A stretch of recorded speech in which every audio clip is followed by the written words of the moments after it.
It's a show I do every Monday. Basically, it's a fun show to join in.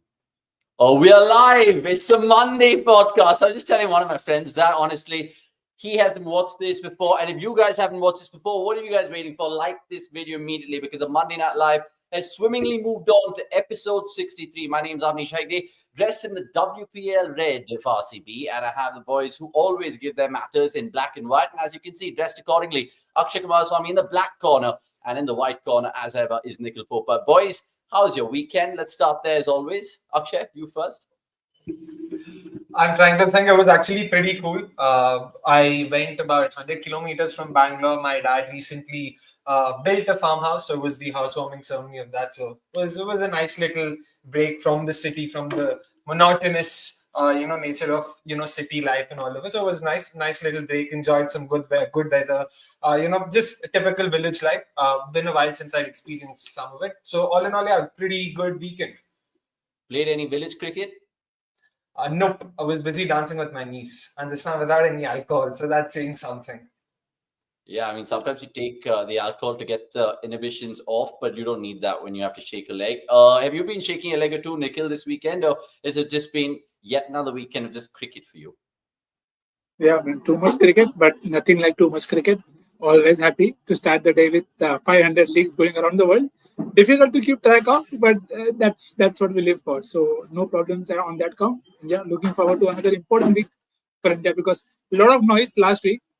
Hopefully more on the field this time around.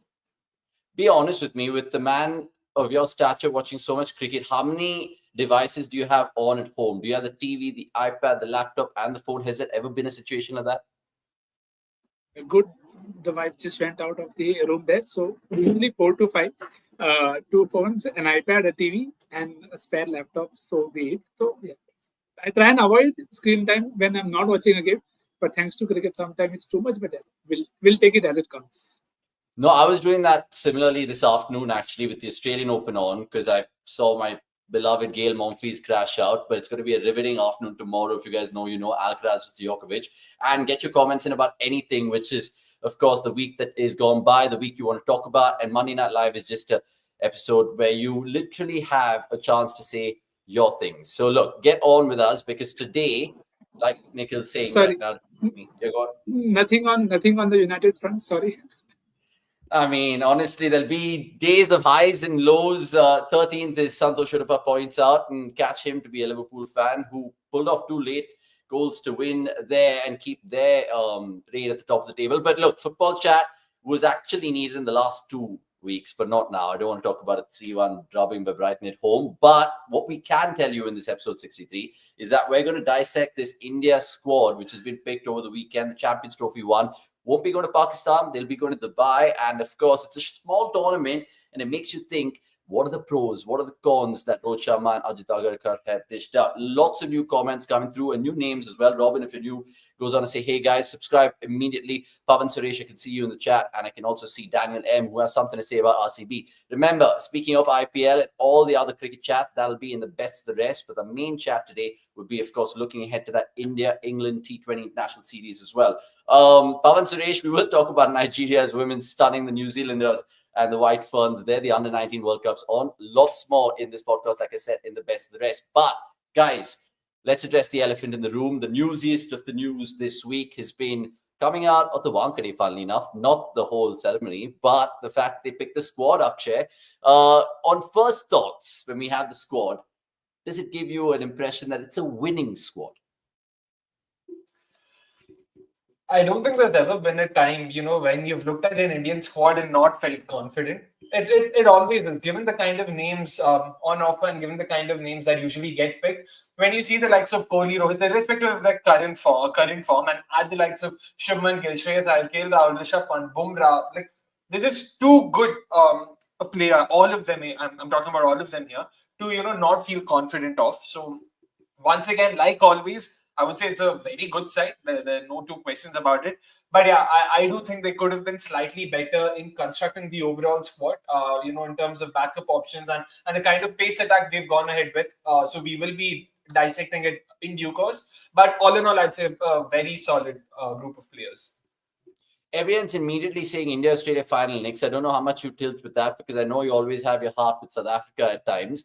And we have questions pouring in for next, which we'll take, of course, if we meet in the 12th man corner. But my question to you first up is similar to the one that I gave Akshay. Your first thoughts as an Indian fan, hearing those names come out of that press con, are you kind of satisfied with what we have right now, this 15-man squad? You asked this to Akshay, right? Or just to me? You. A similar question Akshay said. I think it was fairly expected, so to say. I mean, it was, you could hardly say there was a surprise. The only one was Siraj not being picked. But I think there are layers to Siraj. And I think it is very interesting to hear what Rohit said at the PC about Siraj, which I think can be taken in multiple ways. So for me, very expected squad. We expected Rishabh Pant to be picked over Sanju because, left-hander. The backup pacer was always going to be RC. The backup would have been Jaiswal. I think the only clause was for Siraj. In a way, I just hope it's a good time for Siraj to sit back and evaluate what does he want to do and then just focus on it. He'll get a good chance in terms of change of role at GT as well. So I think it's a good time for Siraj to hit the reset button in white ball cricket.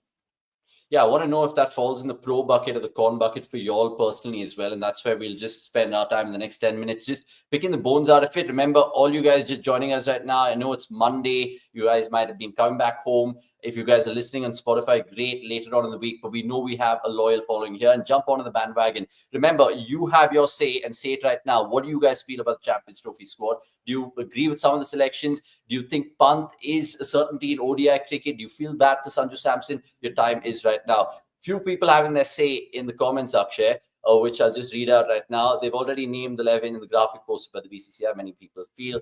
And we should only look at the 11 for a short tournament. My only reservation is about 2 pacers plus Hardik, plus 3 spinners saying Sari Saha, and 56 average drop for a 30 average who always flopped nicely, fair, even in the WTC final, saying Daniel M.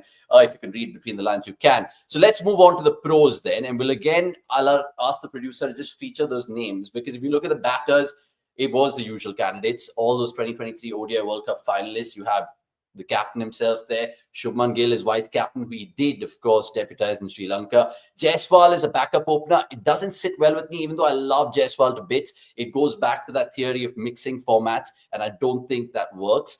Virat Kohli, of course, Shreyas Iyer, KL Rahul, all three of them play the World Cup in some sublime fashion. Rishabh Pant is another question mark there. A good surprise, bad surprise. We'll debate that in the next 2 minutes. Hardik Pandya picks himself. So does Akshay Patel, who is the vice captain for the T20 International Series. We'll talk about that in a bit. And Jadeja, Sundar. I mean, I don't know where you guys put them. Are they just fillers, dare I say? But Rohit hinted that they need spin all-rounders in those conditions.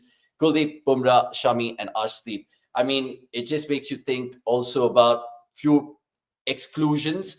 Sanju comes to mind. Varun Chakravarti comes to mind as well, who, funnily enough, his last ICC tournament was in Dubai, the 2021 World Cup. So Akshay, positives. Let's start there.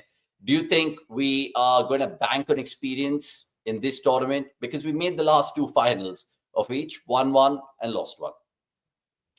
Yeah, I mean, to begin with, of course, a fairly settled 11. Most players pick themselves, so I don't think you'll have too many questions regarding the 11. That was actually a bit of a concern in the T20 World Cup and the ODI World Cup, be it that number 8 position in the T20, in the ODI World Cup going in, and then once, in the T20 World Cup, we had questions in the middle order, ki number 4 pick on khilega and stuff. This time around, most names pick themselves. I don't think you have too many dilemmas or issues ki boss, isko le ki usko le. Given that, I feel that clarity would help the players as well in terms of understanding what their roles will be and what would be expected of them. Secondly, the bowling attack looks very well-rounded. Again, I'm just talking about things on paper. We will get to injury concerns and all of that later on. So if you look at, I'm just assuming a first 11 attack of Bumrah, Arshdeep over me starts. Arshdeep starts for me over Shami. So I'll have Bumrah, Arshdeep, Pandya. Then the spin duo of Kuldeep Yadav along with Ravindra Jadeja, who most likely will be picked ahead of Akshay Patel. So these set of 5 bowlers, they definitely look good to me. Across phases, you will get decent coverage, you'll get decent options, so it won't be an issue.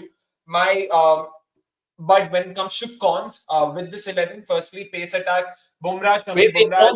Cons will get there because I want to get Nikhil's positives also. And I understand the whole psyche of the cons because I have a few cons to share. But on the positives, I mean, is he banged on with his analysis there, Nikhil? Because I feel, the starting 11 picks themselves, but the conundrum is at 5, 6, 7, 8, 9. I feel. I don't Or think 6, 5 is a 8. concern. I think, 6, maybe 6, 7, 8, 9. Yes. Then that also, I think it's just 6, 7. To be very honest with you, and that will have to depend on the conditions because, as Akshay said, your top 6 pick themselves. Your 8th is Kuldeep. We debated about Varun only assuming that Kuldeep may not be fit. But if Kuldeep is fit, then there was very little scope to pick Varun there. So your 8 is your 9 kind of will your be 9 is Kuldeep, also right? picked. Sorry? Your 9 will be Kuldeep, right? And 10, 11, 2 Yes, pieces. This 9 will be Kuldeep. Yes, yeah. 7 and 8 will be 2 all-rounders, whoever they are. Ideally, 1 pace and 1 spin. So that is the order there. And your 10 and 11 now again, we'll come to the cons about the injury concerns. But the one that I'm very happy to see here is Arshdeep Singh because we've kept harping about India needing that swing bowler early on, and we've seen new ball wickets have not come. Even the World Cup final, you did all you did to get those new ball wickets. Whatever change happened between Siraj not bowling and Shami bowling, all of that was to partner Bumrah and take new ball wickets. And Arshdeep has done that time and again. So hopefully he can start there. And again, everything else is just a star for fitness. Whether Bumrah starts, whether Shami starts, after the 5, remember, he'll play the 5 T20s. We don't know how many he'll play. So I think that is also something that I'm looking forward to. So the positives are there. Clear role definition, clear expectations. Even with Siraj in the omission, I think it's a good pro for me in the way that he gets rest and he gets clear indication that they don't think he's effective when he is not bowling with a new ball. So I think that's a very clear message for everyone to take into account. Okay? That is what Siraj now has to do, that add multiple layers to his bowling in terms of options. We know he had a good season bowling at the back end for RCB as well, but consistency is what you need from your premier pacers. So hopefully that is also addressed in time.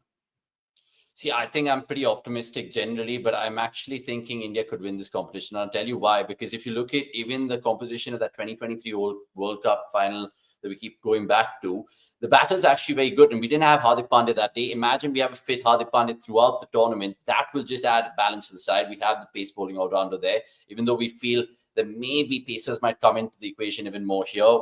Amit Garai points it out in the chat. I think I was doing some research about the ILT20 and the numbers there.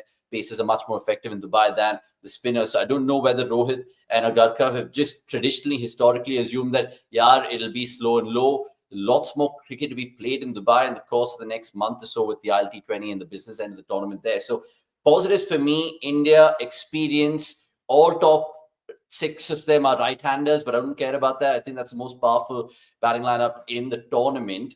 And I know Australian fans and England fans would probably beg to differ there, but I see it differently. And I just generally feel if we have Bumrah, we're winning it for sure. If we don't have Bumrah as well, I still feel we'll go semi-finals or finals. We'll come to the cons right now, guys, because we've spoken about the positives. And as little as they are, they're huge positives.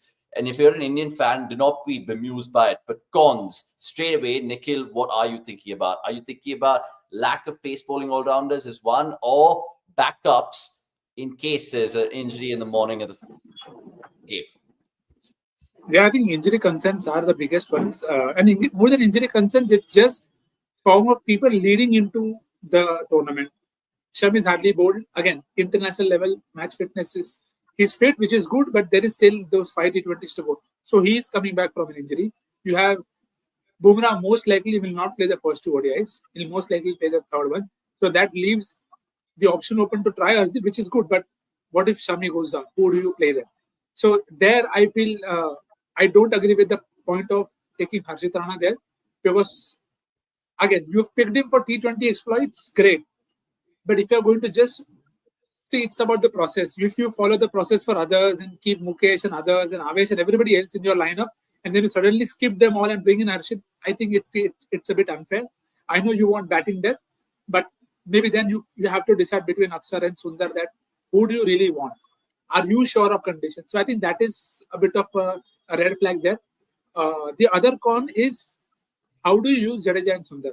Because if there is due, are you going to use them effectively? Because we saw even in the BJT or the home series, India did not quite use their resources well, whether it is Jadeja, whether it is Sundar. So to me, you can play. I actually think Akshar might start over Jadeja. If I go by the 11 that Ajit Agarkar mentioned, because the last 4 names were Arshdeep, Rishabh, Jaiswal, and Jadeja. So by that order, maybe Akshar will start, because if it is spinning, Akshar gives you more value with the bat as compared to Jadeja. So there are a few red flags here and there, but biggest is the injury concern. Kuldeep is also back from injury. Bumrah, you can't trust to play all 3 games. Shami, again from injury. So it's an attack that can go down after 2 games. And then what do you do? Yeah, because the only wrist spinner that we have is injury prone, like you said. The spearhead of the attack is a sus right now as we speak, because that last ODI against England, apparently he'll play in that, and then who knows what's going to happen. Akshay, the way I see it is, I disagree with their certain backups. Pant should have never been in the reckoning. He's just played 5 back-to-back test matches, and he's come back from a long injury and all of that. Give Sanju his due reward. I know there was disciplinary reasons that he got dropped for the Vijay Hazare Trophy or whatever that happened in the Kerala Association, but he scored 100 in the last ODI that he played. Then Jaiswal, I don't think we just throw him into the ODI scheme of things because it's an ICC event. Because even if you have, dare I say, an injury to Gill or Rohit, I don't know, I would still throw Sanju in there as a backup opener. Or if that happens to KL, as anything happens to him as keeper, Sanju is automatically filling in 2 voids over there. So how do you see the rest of the negatives? And also, do you think, I don't know, man, Jadeja, Akshar, Sundar, as much as we think they'll play Jadeja / Akshar and Sundar, I still think they'll do weird things, might play Jadeja and Akshar and drop Sundar. But I think Sundar might start 2 out of 3 group games, because if I look at Bangladesh, New Zealand, and Pakistan, matchups come in equation. They have predominantly left-handed batting lineup. What would you say to that? When it comes to all-rounders, let's just start with that. I don't think it'll be 2 out of 3 playing. I'll add Pandya to the pool and say 2 out of these 4 all-rounders will be a part of the 11. Simply put, I don't think Pandya plus 2 spinners are going to get a go in the 11, given that Kuldeep for me is a starter. You cannot possibly think of constructing an ODI 11 for India without Kuldeep there.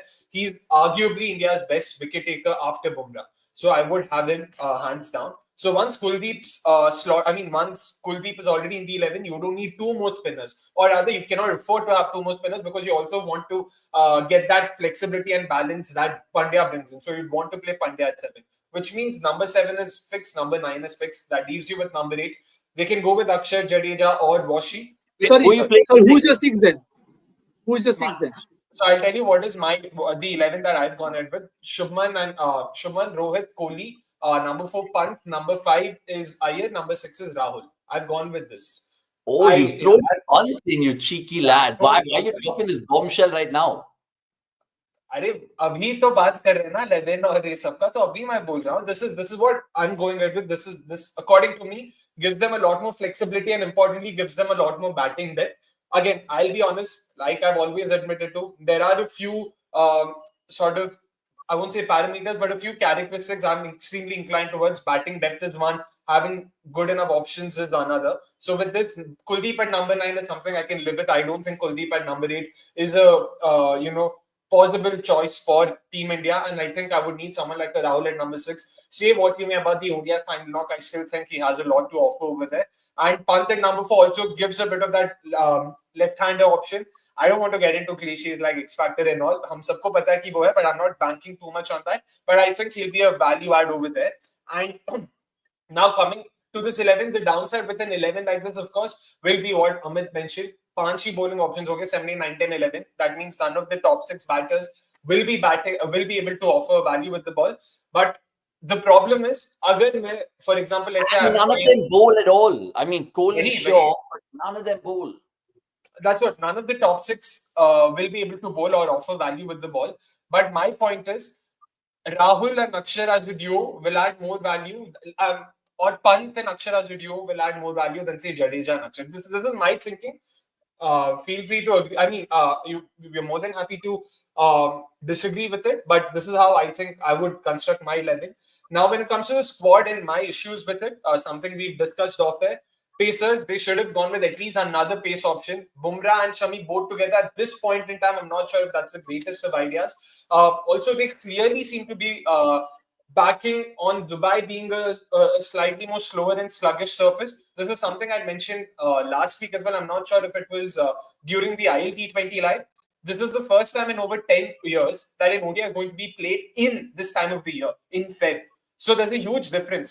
And for some reason, I get the feeling that the selectors are banking on what they have seen of the surfaces during the IPL, which happened in the September, October, November months. Weather's different. Right now, the weather is a lot more cooler. You can expect temperatures hovering between mid 20s to late 20s. So expect dew to play a much bigger role in the evening because it'll be a lot more cooler, which means spinners will find it that much more difficult and the surfaces will be a lot more conducive to batting and stroke play. So given these factors, again, I think they've probably gone with one spin all-rounder too much. They could have easily gone it with someone like in Harshit Rana, given that they're backing him in the ODIs as well over Washington Sundar to begin with. And as much as I like the idea of Yashasvi Jaiswal in the setup, I don't see him playing a single game.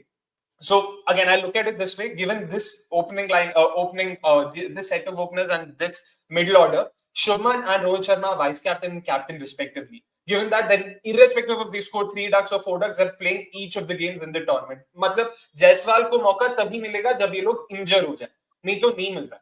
On the other hand, with Pant, Iyer, Rahul, and Pandya, these 4 in my middle order, there's a very good chance if one of them fails or one of them gets injured, then we will need someone. Like the odds of us needing a backup middle order option is a lot more than us needing a backup opener. This is how I'm looking at it. And I just felt that Jaiswal यहाँ पे खेलने वाला नहीं, just मतलब he's literally a filler at this point in time. I want to see him play for India. I'd probably even start him over Gill, but Gill has been made vice captain, which means they are trusting him to come good for them. तो मतलब जायसवाल को वहाँ पे मौका नहीं मिलेगा. So this is why I felt Sanju Samson actually would have added a lot of value. Importantly, worst case openers में से एक इंजर भी हो गया.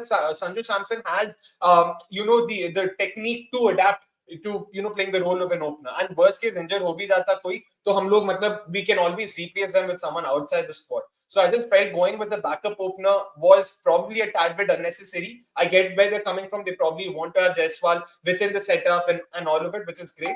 But I just felt Sanju Samson and Harshit Rana over Washington Sundar and Yashasvi Jaiswal would probably have made us a lot more well-rounded and a much better squad.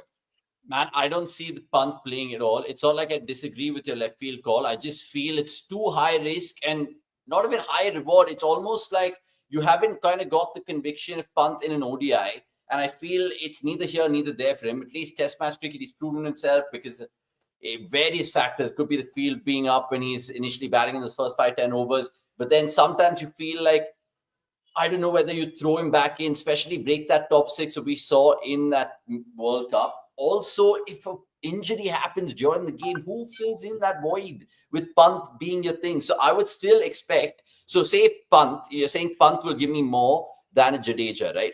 Jadeja still has 3 facets. Pant is like boom or bust. Don't look at the player in isolation. Like I said, as with you, I think, this is my opinion, Pant and Akshar. Pant and Manu, the all-rounders. Akshar or Jadeja, I don't think there's too much separating them. I actually thought that, Akshar is very clearly much better than Jadeja, but I've gone through the numbers and the performances recently. There's not a lot separating them. So Pant and any of the all-rounders would be a much better duo than both the all-rounders play. This is how I look at it. And yeah. Ideally, they should kind of have that approach where you back your specialist batters, the 6-5 combination that we keep going back in Virat Kohli's Test match captaincy era. But in terms of this press con that I just saw with Agarkar and Rohit, it spelled that they want batting depth and they have bowling options. They want potentially 7 bowling options if they can get out of it. And they want batting depth till about 9. I agree with vaguely all your other calls, but I generally see Pant not playing. I think he's probably just, I don't know. Nikhil, do you agree with me or do you agree with Akshay? No, I don't see any merit to play Rishabh just like that at 4. You already have a settled 4-5. You don't want to break that combination. And again, with Hardik at 6, it's a very good engine room that you have. And again, if this was Rishabh Pant of Test cricket, where you've seen enough of him succeed, then maybe yes, you would take the punt and put him there. But so far, we haven't seen anything, and we have to take care of his workload as well. You can't just keep pushing him and playing him every format. Just after you have played a massive 5-match series where he's kept we've kept for a long time. So I think it's a risk that you can avoid taking. I agree with the point that yes, maybe you could have taken an extra all-rounder. All of this comes down to conditions.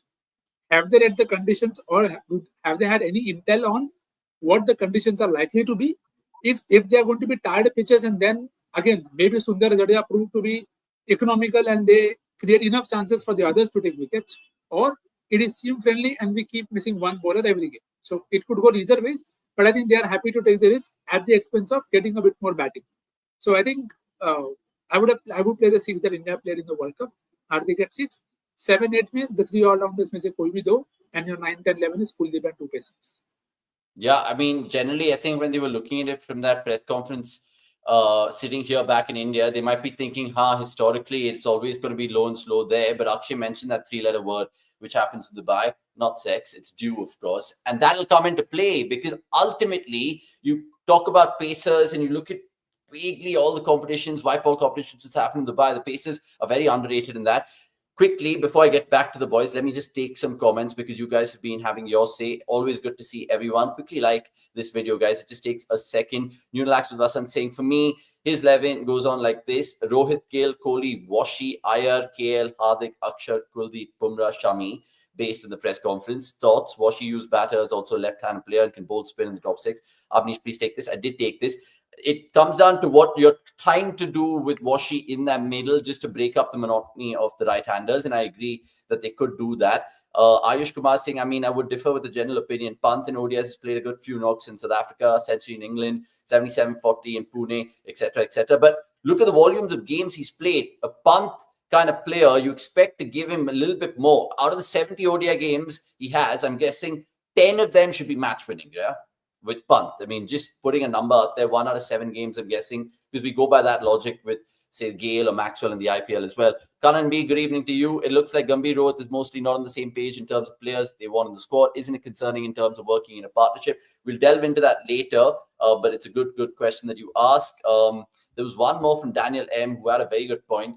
All 4 spinners are lefty batters. That's the reason they got selected. India is repeating the same mistake for preferring all-rounders over specialists for batting depth, and they were not used in the BGT.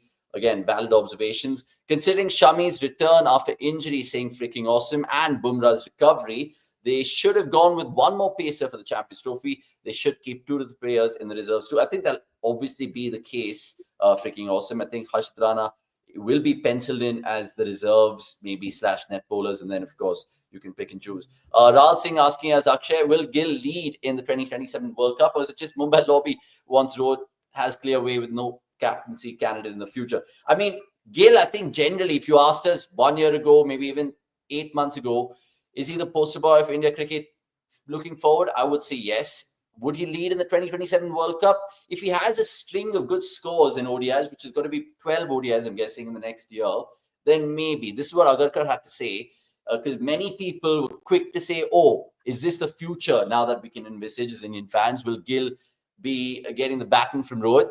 But he went on to say, literally, he was the vice captain in Sri Lanka, and you always want to be on the lookout for leaders. I won't look in too much, but we get a lot of feedback from these decisions comes from the dressing room. So obviously, Agarkar has made his stance clear. I want to just quickly ask the boys then, are you comfortable as Gill is vice captain and potential captain in this format? Akshay, you first.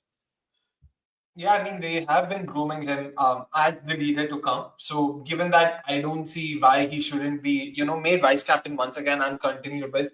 Make no mistake, I mean, he had a fantastic 2023. I know 2024 hasn't been the greatest for him, but also India played just the 3 ODIs. Yeah, something even Agarkar alluded to in the press conference, because they've not played too many ODIs. And the 3 ODIs they played in Sri Lanka post the T20 World Cup was one where they fielded a second string side. So, given that there's only so much you can make of Gill's form and him not doing well in ODIs and all of that in the recent past. So, I agree with it. And also, in terms of whether Gill will be the captain at the 27 World Cup or Rohit Sharma, I think a lot of it hinges on the Champions Trophy itself. Despite me having confessed that this is a tournament I couldn't give a flying F about, it is a tournament that will weigh a lot on India's future captain. If India end up losing this as well, I don't know how will Rohit Sharma still hold on to his spot. I'll just be very blunt about it. I'll be very surprised and I'll be very annoyed probably even if he holds on to his spot, because it's time enough now. And if this tournament also does not go India's way, it'll be even more harder for Rohit Sharma to hold on to that captaincy, which means Shubman Gill will then most likely start leading the side. And if I'm not wrong, their next ODI assignment, at least after the Champions Trophy, is against Australia in Australia. So it'll be baptism by fire for Shubman Gill. His maiden captaincy stint overseas would be a very fascinating one in case that happens. Yeah, interesting, because Nikhil, the way I look at it is, if you look at Shubman Gill's ODI record right now, and if you don't even look at his name and you just throw his numbers, which is like 2,300 runs in 47 games, averaging 58, striking at 101, that's amazing numbers. You're almost thinking, dude, this guy's going to take this format ahead. Still questions in the format, how much it'll be played in terms of frequency and all of that. I think Gill's a good candidate for the long-term captaincy. People would say Hardik, people would say KL. I think even Chandan pointed that out in the comments. Keep your comments coming through, by the way. But Nikhil, what's your stance on this in terms of leader and vice captain? Because Rohit, even though he wants to play the 2027 World Cup, surely not. See, again, as Akshay said, Rohit's longevity into the system will depend entirely on a Champions Trophy and how they then decide about their future. But to me, if there is a format that Gill is a absolute lock-in, double lock-in, that is his ODIs. That is his best format. And the numbers speak for themselves. I think we have to get to the stage where your captaincy is also coming from the place of merit. I think Gill has always had the merit and credit in the bank for the ODIs to have that longer rope. And he hasn't even failed for you to give him a longer rope. So I think it's a no-brainer, to be very honest, that Gill gets that role in the ODI setup. Yes, KL is an option. He's led in SA as well. But I have no problem if they go either ways. I have no problem if they go the KL way, but I would be happier if they go the Gill way, because Gill was someone that they wanted to try. So it will also convince them that we have a good eye test and we'll get what we want from Gill as a leader. So I think that is also very, very important. And don't forget, how much ever people will not say, the two IPLs will also matter. No, it does. It does. And that's a good point to note. Ankar Biswas being tongue-in-cheek in the comments. Keep your comments coming through. Good to see Greg K. Also, as always, Gregors, I love his words. Gill being made vice captain in ODI means he's also going to be the next test captain. India does not have a different ODI test captain. I don't know if he says that sarcastically or not. India has a different ODI and test captain, bro. Very, very evidently. It is very evident. Look, the way I see how Gill goes through is it depends on his batting form as well. And I feel KL is still my front runner. Hardik is there as well. Don't disclude him. But there was one man trying to make his intentions clear in the comments. Good to great saying, Avnish, please understand, Gill is made purely for subcontinental pitches. I mean, if you look at his ODI record, I'm looking at it right now, he averages 52 away from home and 58 at home. So it's not chalk and cheese or anything like that. So in this format, you got to judge him according to that. And he has that double done as well. Something Virat Kohli fans can't say about their man. Don't want to stoke a fire in the comments, should I? EQ Arts 1801 saying, if Rohit will be in form in wipe out cricket events like Champions Trophy, it'll be golden chance for Rohit to improve for the World Cup 2027. Again, you're looking ahead with optimism. I know time flies. Many people laughed at Rohit playing the 2025 Champions Trophy when we, of course, lost to Australia in that final. But again, he's there. So you never know how they will rotate Rohit in terms of his player model for Team India right now. Whether he says goodbye and test, prolongs his ODI career. Again, it's movers and shakers. What is his Sena average, saying Daniel M? I think it'll be in the high 40s because he did well in New Zealand. He did well. He hasn't done in South Africa. I remember that last year. And then on top of that, Australia, I don't think he's done too badly. He should be averaging over Australia, he's got 100, 7 matches, 272 runs. So, I mean, essentially, Gill has done well in this format. Final question before we move on to the India-England series. And I just want to ask you guys your thoughts on that. But just to conclude this Gill chat, actually, Gill hasn't played a single ODI in South Africa and England. He played only one ODI in Australia. He's played more than one ODI in Australia, mate. I mean, I'm looking at it right now. He's played 7. So I don't know where you're getting your information from. 7. Cricket.com is the place that I'm looking at. God, hope I'm right. Anyway, let's move on and ask the final question of the Champions Trophy talk, which is, where is it? Yes, this one. Do India need Bumrah, Akshay, Nikhil, and the chat to win the Champions Trophy? Can we do it without him? How much our chances are reduced? Do you see even Shami, Arshdeep, Kuldeep, Hardik in that bowling attack still eking out wickets and getting us across the line? Or do you think without Bumrah, no chance? No Bumrah, no party. Is it something like that? Nick, you first and then Akshay. It's a very straightforward question. You definitely need Bumrah to win the Champions Trophy. Can you do it? Yes, of course, you can. Cricket is a game of Glory what are the once again. chances? What are the chances? Do you think it's a dramatic chance drop? 100%. I think if you have Bumrah, it's probably, I would say, 70-30 if you get your execution and conditions and team selection right with Bumrah, that is. If you take Bumrah out, I would actually flip it around and say probably 40-60 or even 30-70 against you. Because then you are depending on too many people to be perfect. See, what Jasprit is, he's a bowler who knows where to bowl. He knows where to bowl when, and he's able to execute also. When he's not there, one guy knows where to bowl, one guy actually bowls where he has to, but one guy doesn't know when to bowl there. It will not work out that way. So you are missing a leader as well in the bowling lineup. So yeah, you definitely need Bumrah to win. You can, of course, you can, but it will need a spot-on tournament. And if India win without Bumrah, I will go on and say this would be Rohit Sharma's biggest achievement ever, including the 5 IPLs. Yeah, that's what I was going to come to next, because Rohit fans would obviously say, bro, Rohit's a great captain. But then devil's advocate call is that, Akshay, that Rohit's always had Bumrah, right? All his famous wins in terms of franchise cricket and for the country, he's had Bumrah as his trump card. You look at that India-England test series earlier last year, Bumrah saved his bacon pretty much. So I understand Bumrah was super important for us in the 2023 World Cup, but even though with Siraj dropped, this is a big chance for Shami to say, you know what, no Bumrah, main hoon na. I mean, not quoting the movie, but basically you get my point. Shami had to see, but again, the point that he himself is coming back from an injury. He hasn't played in ODI in a while. I mean, November 19th was the last time he played in ODI. So given that, I don't know how much can you depend on that. Oh wow, okay. The graphic exactly speaks about it. Jadeja, Bumrah, and Shami, all of them haven't played in ODI in more than a year. And Bumrah and Shami, both of them are a part of a 3-man pace attack. So 2 out of your 3 lead pacers not having played in ODI in over a year. And Shami at least took part in the Vijay Hazare Trophy for a bit. Bumrah hasn't played list A cricket. So with this ban, I'm just slightly concerned. And do India need Bumrah? The answer is definitely a resounding yes. But there's a part of me that wants to indulge in a bit of Schadenfreude and say, Bumrah, mat khel yaar. Tu rest karega to 3 match. That's because you think this Champions Trophy is not a real big thing to win. You think it's a Mickey Mouse. Not just that, it's coming from a place of Bumrah to 3 match नहीं खेलेगा, शायद तेरी captaincy fix है, मतलब तू ही captain बनेगा इसके बाद. So I'm just coming from that कि बॉस मैं थक गया लोगों की मतलब बातें सुन के कि and this is about both Kohli and Rohit.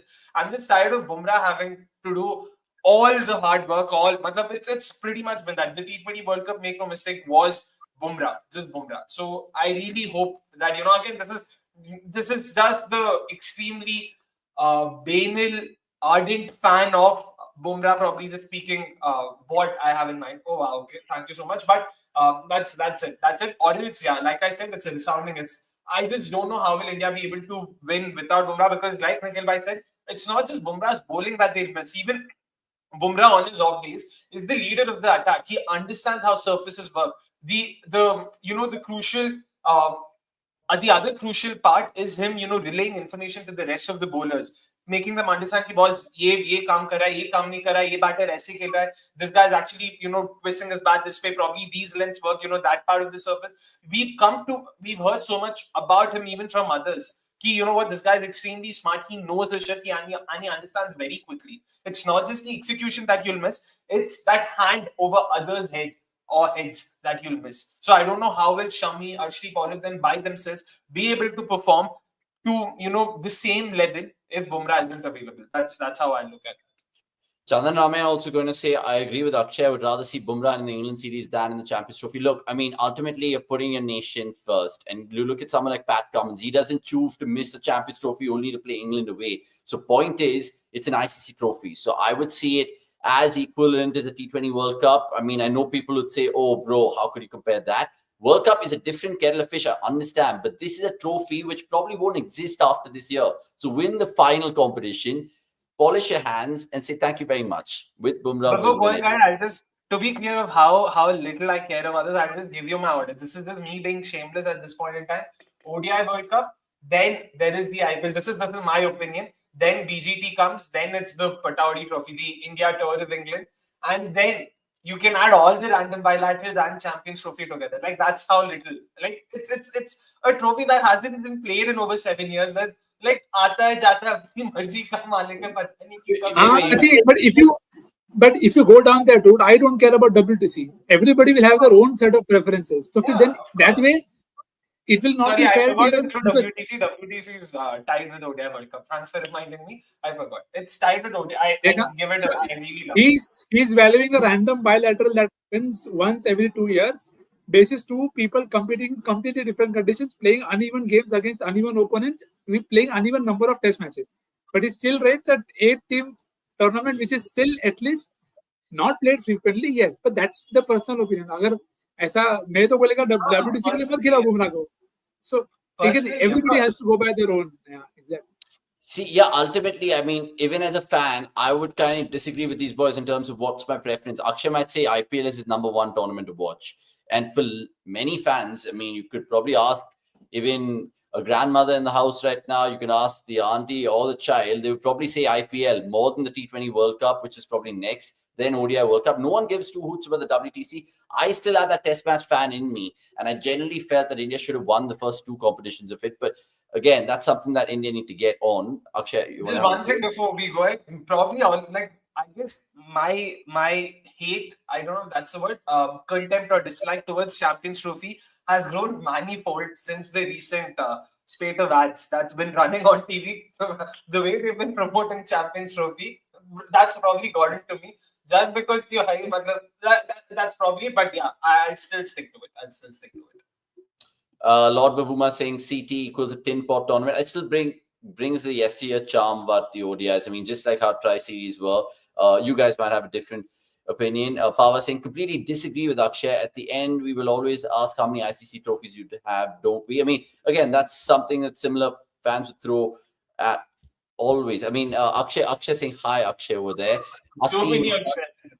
too many Akshayas. Would you consider Rohit's performance a success if he scores a quick 30-50 and gets on the power play instead of staying long at the crease and scoring 100 in the Champions Trophy 2025? Intent versus responsibility. Now, this, my friend, is a question we always ask ourselves in the office, especially with Virat fans and Rohit fans going about, because you think that what Rohit does in ODIs is almost add the horsepower in the car in terms of fast starts, your 40s, 50s, and he's out of there. Whether it comes out of fitness or he has a brain fade or he just likes playing cricket like that right now, it doesn't matter. But then you have the glue in Virat Kohli, which we saw in the 2023 ODI World Cup, where he went on to convert those 50s into hundreds and put India in that commanding position. I would always believe responsibility comes more than intent. Sure, you can show intent, especially as an opener, but you also kind of have to play it out situationally, ball by ball, like that particular game, which is, of course, a nightmare for all Indian fans. India, Australia, Ahmedabad, the 2023 ODI World Cup. Rohit got Maxwell that over, had him in his pocket. What was the reason to go again? So, again, fine lines in sport. But good question, Asim Hansen. Imagine us answering all your questions if you have more in the 12th man segment. So please go on and tell us what you guys have to say. Just to close out this Bumrah chat, if they will push Bumrah too hard, he might quit playing test, similarly play white ball cricket to prolong his international career. Thinking freaking awesome. Freaking awesome. I know I made, I think, a blunder while reading out the Shubman Gill numbers. You corrected me and I apologize. So you're going to say not against Australia, 7 ODIs in Australia. He goes on to say, fair enough. Right. So Champions Trophy chat done and dusted. There was one more. Part saying this randomly in the comments. Ashutosh Bajpai saying BCCI should drown in bucket of one bowler no matter GOAT disrupts our plans with so big talent pool and head shows See the intent. English translation of such a nice. सीधा सीधा बोलते थे यार चलो भाई पानी में डूब मरना चाहिए. But agree. Yeah, 100%. Head shows intent. I mean, again, other countries have got the better of head, and he showed intent there. Just against India, is saying that. Bro, did you know that I subscribed when your channel started? Amazing. We're over 100K now subscribed, and that is a great way to move on to the next talking point, which is, of course, India-England. Just before we move on there, my producer tells me there is a graphic that I'd like to show, and that is just the fixture and the schedule. It starts on the 19th of Feb. We'll do a lot of previews. We'll be doing a lot of live shows. We'll be doing just a lot of content in general. India's first game, remember, 20th Feb against Bangladesh, beg your pardon. And then they move on to the Pakistan game, 23rd Feb, that one will be a good one. And then not to forget against New Zealand on the 2nd of March, 1 week away from the final. So let's see how that goes about it. Before we move on to the India-England preview, do you want to just quickly tell our audience what we feel about the new BCCI mandate, chaps? Because ultimately that's the question of the Monday Night Live that we're asking right now. Which new rule introduced by the BCCI is the most weird? Now, if you guys need reminding, these were the 10 rules, and you can just have a laugh, or you can probably just take note of it. How many will be true? How many will actually be lived up to? Only time will tell. But rule number 1, participation in domestic matches. 2, traveling separately with families. 3, excess baggage limit. Don't laugh. 4, restriction in personal staff. 5, standing bags to the center of excellence. 6, attendance at practice sessions. 7, restrictions in personal shoots during series and tours. 8, family travel policy. 9, participation in official BCCI engagements. And 10, completion of tours. Again, spells heavily to me, Akshay. Let's remove the superstar culture and start fresh. Do you think that it'll actually be achieved now? I mean, see, I understand the objective. They wouldn't want one player to sort of get all of that attention and all of it, that they want to build that team culture, the camaraderie between players. So I get that. But is this the best way to achieve that? I'm not sure of it, because we've seen this time and time again across sports, across fields, trying to micromanage or be top down. That top down approach never really works. Forcing your players' hand in terms of you have to do this, you have to do that. This is something even when I had a chat with Vikas, I don't think the rules by themselves are an issue. So, for example, if Gautam Gambhir as a coach, as a very chilled out coach, informally told his team, "Yaar, dekha, tum log dost ho. Like, you guys are going to spend a lot of time, most of the time in a year together. So it'll be better for all of us agar tum sab saath mein chalo, hum sab saath mein chalte. We are a team. We will, sort of live together, die together. Just have fun together. So ye hum saath mein karte. If this was informed in this manner, of course, it would have been a lot more easier for the players to absorb. Now, on the other hand, when this comes across as an order, a diktat by the BCCI, it comes across as something because we are their employees and we just have to listen to the rules as a corporate culture hota hai. So that's where I felt maybe it could have been dealt with a bit better. I don't think, like I said, the rules per se are a problem, although that baggage rule is something I haven't been able to understand. So I will say it is the most weird, simply because मेरे को अब तक I haven't been able to comprehend कि 150 kilo क्या चल रहा है भाई. मतलब मेरे जैसे 2 लोग आ सके 150 किलो में, तो it's the baggage. But the baggage thing, I actually dive deep into it, and I spoke to one of the cricketers, and I can't tell you whom, but I just wanted to ask them, generally, even when they travel within cities in India, how much of the baggage that they're carrying? It's way above 40-50 kilos in terms of like 7-8 bats or whatever, right? Your pads, your 40 kilo का मान लो भाई, फिर personal का 40 मान लो, 80 वहीं पे होता है. लाइक 150 के लिए आपको पता है 150 मतलब कितना सामान लेके जा रहे हो. Like, you have to have a lot. Also, one more thing that I wanted to understand from you guys, that personal chef, the whole entourage that players carry, so it's not been allowed anymore. Do you think the entourage, like chefs, hairdressers, and all of these folks, they were paid for by the BCCI? Like, उनके रहने का, खाने पीने का, ये सब का खर्चा BCCI देखता था? No. So basically, if you're a player, right? So imagine 3 of us are players, right? Nikhil can choose his own rehab guy, get him on tour, and he will be paying the fee of that guy to him, like his personal man, right? Or similarly, all the travel costs, like flight ka kharcha, khane peene ka, rehne ka, like, will that guy also be put up in the same hotel at the player's cost or at the BCCI's cost? So basically the tickets and accommodation will be on the BCCI, but whatever the player's paying him in terms of his daily job and what he comes on as a nutritionist and so on and so forth, that's why they had this problem of, let's just eliminate so many people traveling with the team so that the logistics become easy and the spend of that also becomes lesser. I always joke in office, and I was telling Akshay this, Nix. I mean, Navdeep Saini's wife, okay, all due respect, she's gone there to the PGT and she's vlogging on YouTube, and God bless her soul, she's done a fab job of it or not.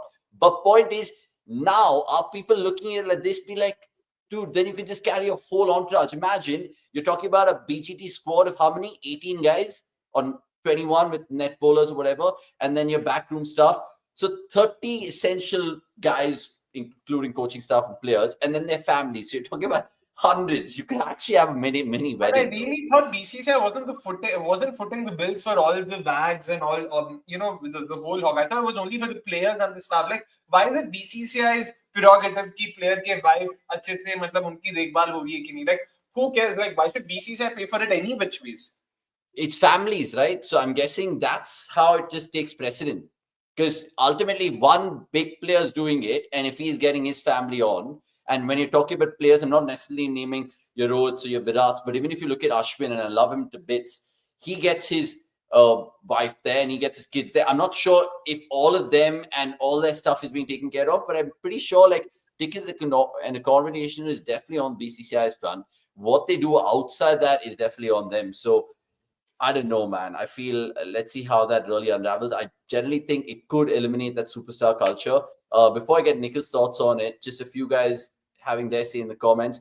This is flawed set of rules, saying Pava. I mean, they've listed 10 rules, guys, but also exceptions, if any, must be pre-approved by the head coach and chairman of the selection committee. What the hell? So that again is the loophole, I feel, Pava, in this whole 10-point mandate. The fact that anything can just be superseded with the signature of the head coach or the chairman's selection committee. For example, now Virat's not playing the first round of Ranji games, right? Because he cited a neck issue. Now, obviously, that could be with the doctor certification and we know Virat and he might not fake an injury, or he could be just using that to get out of it and then the ODIs starts. So how much would you want to believe in it? The head coach will have a lot of say. I think they will still have superstar culture in terms of Rohit and Virat and all the big boys will definitely go up to Gambhir saying, listen, this is the situation, but this is the caveat in this whole scene, that if you give us the green light, we can do anything. So it still comes down to a lot of players in that BCCI, whatever, ambit. Nikhil, what is this thing for you? The most weirdest rule here? I mean, are there any silly ones? We'll just show it again. I just feel most of this is unnecessary. Maybe half of them are already in place, but we don't know. I don't see any reason for this to be coming out via other sources. I know, of course, eventually BCCI brought it out, but maybe you can just explain. But again, they've never cared about explaining things. So I think, to me, the problem is the exception. If it is going to be the exception, might as well just ask it beforehand and be sorted. But again, sometimes, as Akshay said, we've all been part of popular culture where we've not quite enjoyed enforced restrictions. You can have those restrictions, you can have hundreds of them, but buy in the effort from the players as well, that okay, this is what it is and this is the intent, which I think Ajit Agarkar tried to do when he said that it's not a diktat, it's not a punishment of sorts. It is just when you are touring, there are some rules. The one rule that you might want to feel, ye to hona hai chahta, is probably the team traveling together. Because now again, we are all have watched cricket from a very different times, where to us hearing that, oh, the team has reached, so this guy is going to join later. Why would that happen? Okay, only these two guys have come for nets today. The other guys don't need to have nets today. Again, this is maybe new age, so the times are different. So maybe just get in a buy from the team and then sort this out and keep this internal. Not everything needs. We did not know who was responsible for not reading the pitches in Bangalore. We don't know who was responsible for playing Kuldeep Yadav at Lords. So why do we need to know that they are carrying 150 kilo of a package? We don't need to.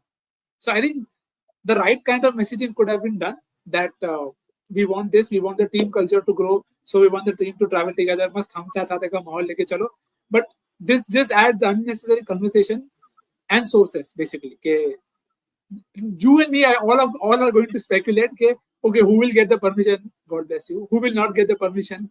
And all of that. So I think it's unnecessary. Could have been dealt with internally. Shanti. Yeah, and the timing of it as well, because obviously we've lost the last 6 out of the 8 tests. And all of this comes when you have lost. What happened when they were winning, when they just won the World Cup? You had thousands and millions of people thronging the streets. Oh, bhai, let's welcome Tapi. You can't tell me that this is changed in the last 3 months. If this is come to a stage where you have to put it out publicly, obviously some of these have been there from the time that they were there.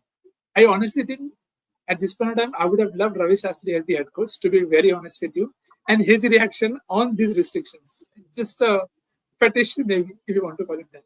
Yeah, because it seems like actually Anil Kumble as head coach made this 10-point mandate, which is passed on 8 years later. It seems like that because Anil was always perceived as a hard taskmaster, disciplinarian and stuff. But again, fantastic thoughts by the boys and in the chat as well. You guys are having a say. Let me quickly read it out. Freaking awesome going on to say, rather than playing Ranji for the sake of playing, they should play 3-day test matches before every test series in host country. They don't do it. That's why they're forced to play Ranji now. Pava saying, okay, they made these rules. Now what?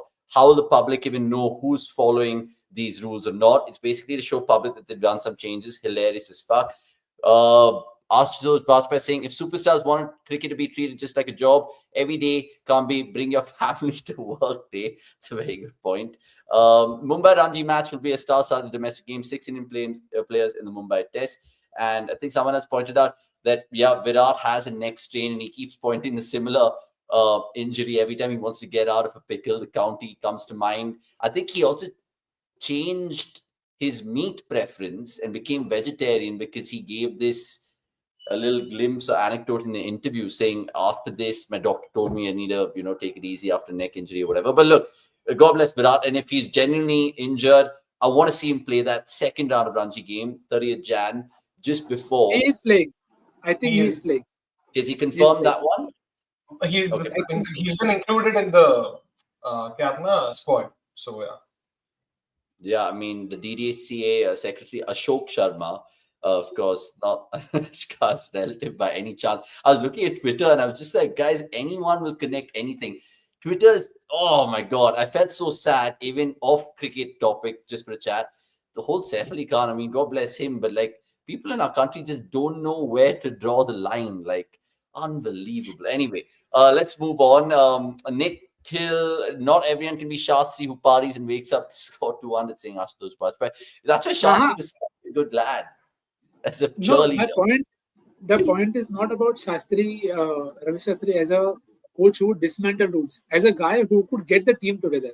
You have to get that point, Ashutosh. My point here is not about Shastri tearing the sheet like what R. Sridhar sir told us about the COVID decision and all of that. The point here is, all of this seems a concentrated effort to get the team together. But my point is, when did the team not be together for you to do all this? So that is why I wanted somebody like a Shastri in that dressing room to understand, because we've seen it has worked. And if you think it has not, then there is no debate. Yeah, you need one guy just to come in there and be like, boys, you can do it. No matter what, you can do it. 21 for 6, you can very take the score to 355 and declare if you guys had to also. Aseem Hunt saying, make domestic cricket mandatory and then exclude Karnataka from the squad. Rohit, no rest, and Kohli stiff neck have already found loopholes. What a sham. Is this rule even stringent or any of this use? We voiced our opinion about the whole Karnataka thing. In fact, Agarkar gave his thought as well. I mean, just felt sad. I would have still had him instead of another player in that squad. Rahul Singh saying, wives, hairstylists, cooks, rules. Are bhai, where's a performance review? Which absolutely bang on. None of those people cost India in the BGT or at home against New Zealand. Keg before wicket. Love your little name there. If you're new, please subscribe. This is like corporates addressing work-life balance. Oh, it's Akil, is it? Yeah, it's changed. This is his Twitter handle. Oh, he's changed it. Well done. Anyone want to say this is like corporates addressing work-life balance issues by scheduling Damshwad's session at work. And Virat is not injured, man. I also fake to be unwell when I need to bunk my office. I mean, even I don't want to say Virat's injured. I just think he's having. अरे ये तो मैं boarding school में करता था यार, because my sister दीदी doctor उनसे मैं नकली बना दो और भेज दो मेडिकल सर्टिफिकेट. अरे but Virat is playing. Why are we even debating whether he's injured or not? He's playing. I want to do all I'm saying is that I want to do fan cams in Alibag. Just saying. It'll be fun. You meet your favorite Nikhil, which is the Nikhil Bhai, the other Nikhil, that he's been ranting about office. So I don't know if he's comfortable talking about it. Om Prakash Das saying on a lighter note, now Ranji viewership will be rooftop, Rishabh Pant, and now Kohli. And Ashutosh Bajpayee also had this point to say about team sports being different than boxing or tennis, where every party each his own player should have consensus and ask managers to have 1 or 2 chefs, hair stylist, and a masseuse, so on and so forth. Great comments and great energy in the chat. Please like this video and we will take all your questions. If I've missed out any, there is a 12-man section to salvage that. Right. If you guys don't follow us also personally, go follow all of us. Nikhil is very prominent on X, and Akshay is on X and IG. I think IG more, I'm not sure, but you can ask him in the comments as well. Right, let's move on, guys, and quickly talk about India-England, because that is going to start. And what a schedule we have. 8 white ball games. Let me put it up for you all. And that is not some quiz of Akshay's right now. That's also part of the show. It is Rohit Sharma and Joss Butler. But look at the right-hand side. It is the ODIs, and 3 of them. But it is the T20 Internationals which start first. And Kolkata is the venue where we will tune in day after. Yeah, day after it is. And then Chennai, Rajkot, Pune, and Mumbai. We will, of course, quickly talk about what could happen. We gave you a glimpse of what we thought about the T20 squad in last MNL, so go check that out. But Akshay, you first. Exciting series again, or you just be like, "Hi, I don't give a flying about this series." I mean, at least you know where I will be when the series is happening, so you can imagine how much I'd be, worried about the series or bothered about the series. But I've always maintained ODI bilaterals. I know there's still some relevance because it's Champions Trophy ke pehle, so it was basically going to be a set of warm-up games, if we can look at it that way, for the Champions Trophy. So that way it will be interesting to see what sort of combinations they go ahead with. It'll give you a decent understanding of, the players they want to back, the kind of options they're looking at for batting, for bowling, and all of it. So us hisab se, yeah, there's still a lot of relevance in this particular bilateral series. But baki, I'll be on vacation then, so sorry guys. Apan bounce karega bas. So you won't give up about Bethel, Salt, Livingston, none of them. He will. He will. वो T20s में देखूंगा, ODIs में क्यों देखूं? He's asking about ODIs. T20s तो अभी होगा ना, वो तो मैं हूँ इंडिया में. I'll be watching it, I'll be covering it as well. तो तब मैं दूंगा, तब मैं इन्हीं को सपोर्ट करूं. I mean सपोर्ट नहीं, इन्हीं को मतलब फॉलो करूंगा अच्छे से. बाकी ODIs के टाइम पे तो हम नहीं है, तो नहीं है. So if one of the games clashed with the women's Ashes, would you rather watch that or this?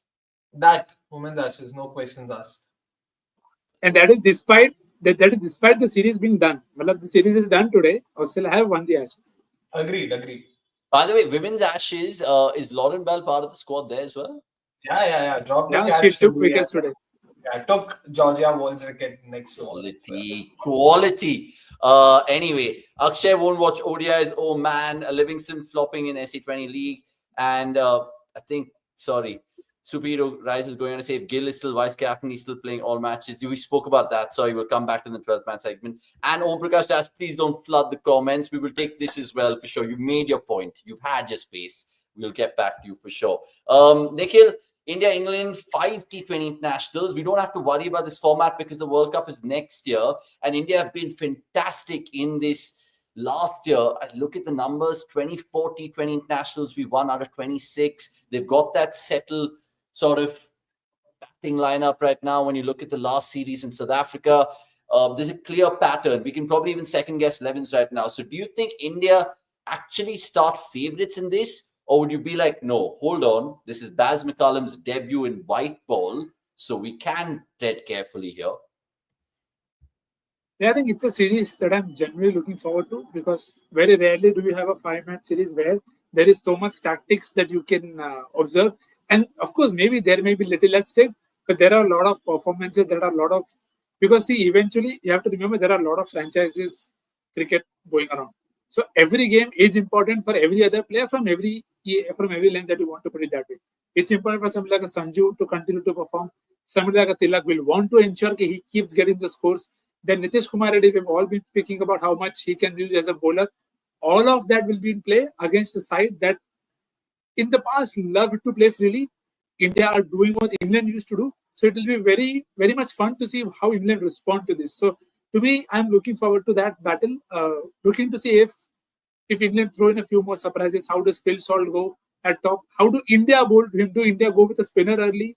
So I think there is a lot to look out for. Akshar Patel, again, being the vice captain, it's always going to be interesting to see where he bats. Does he continue to push himself up, or he sends Antim Maenge? Lots to look out for.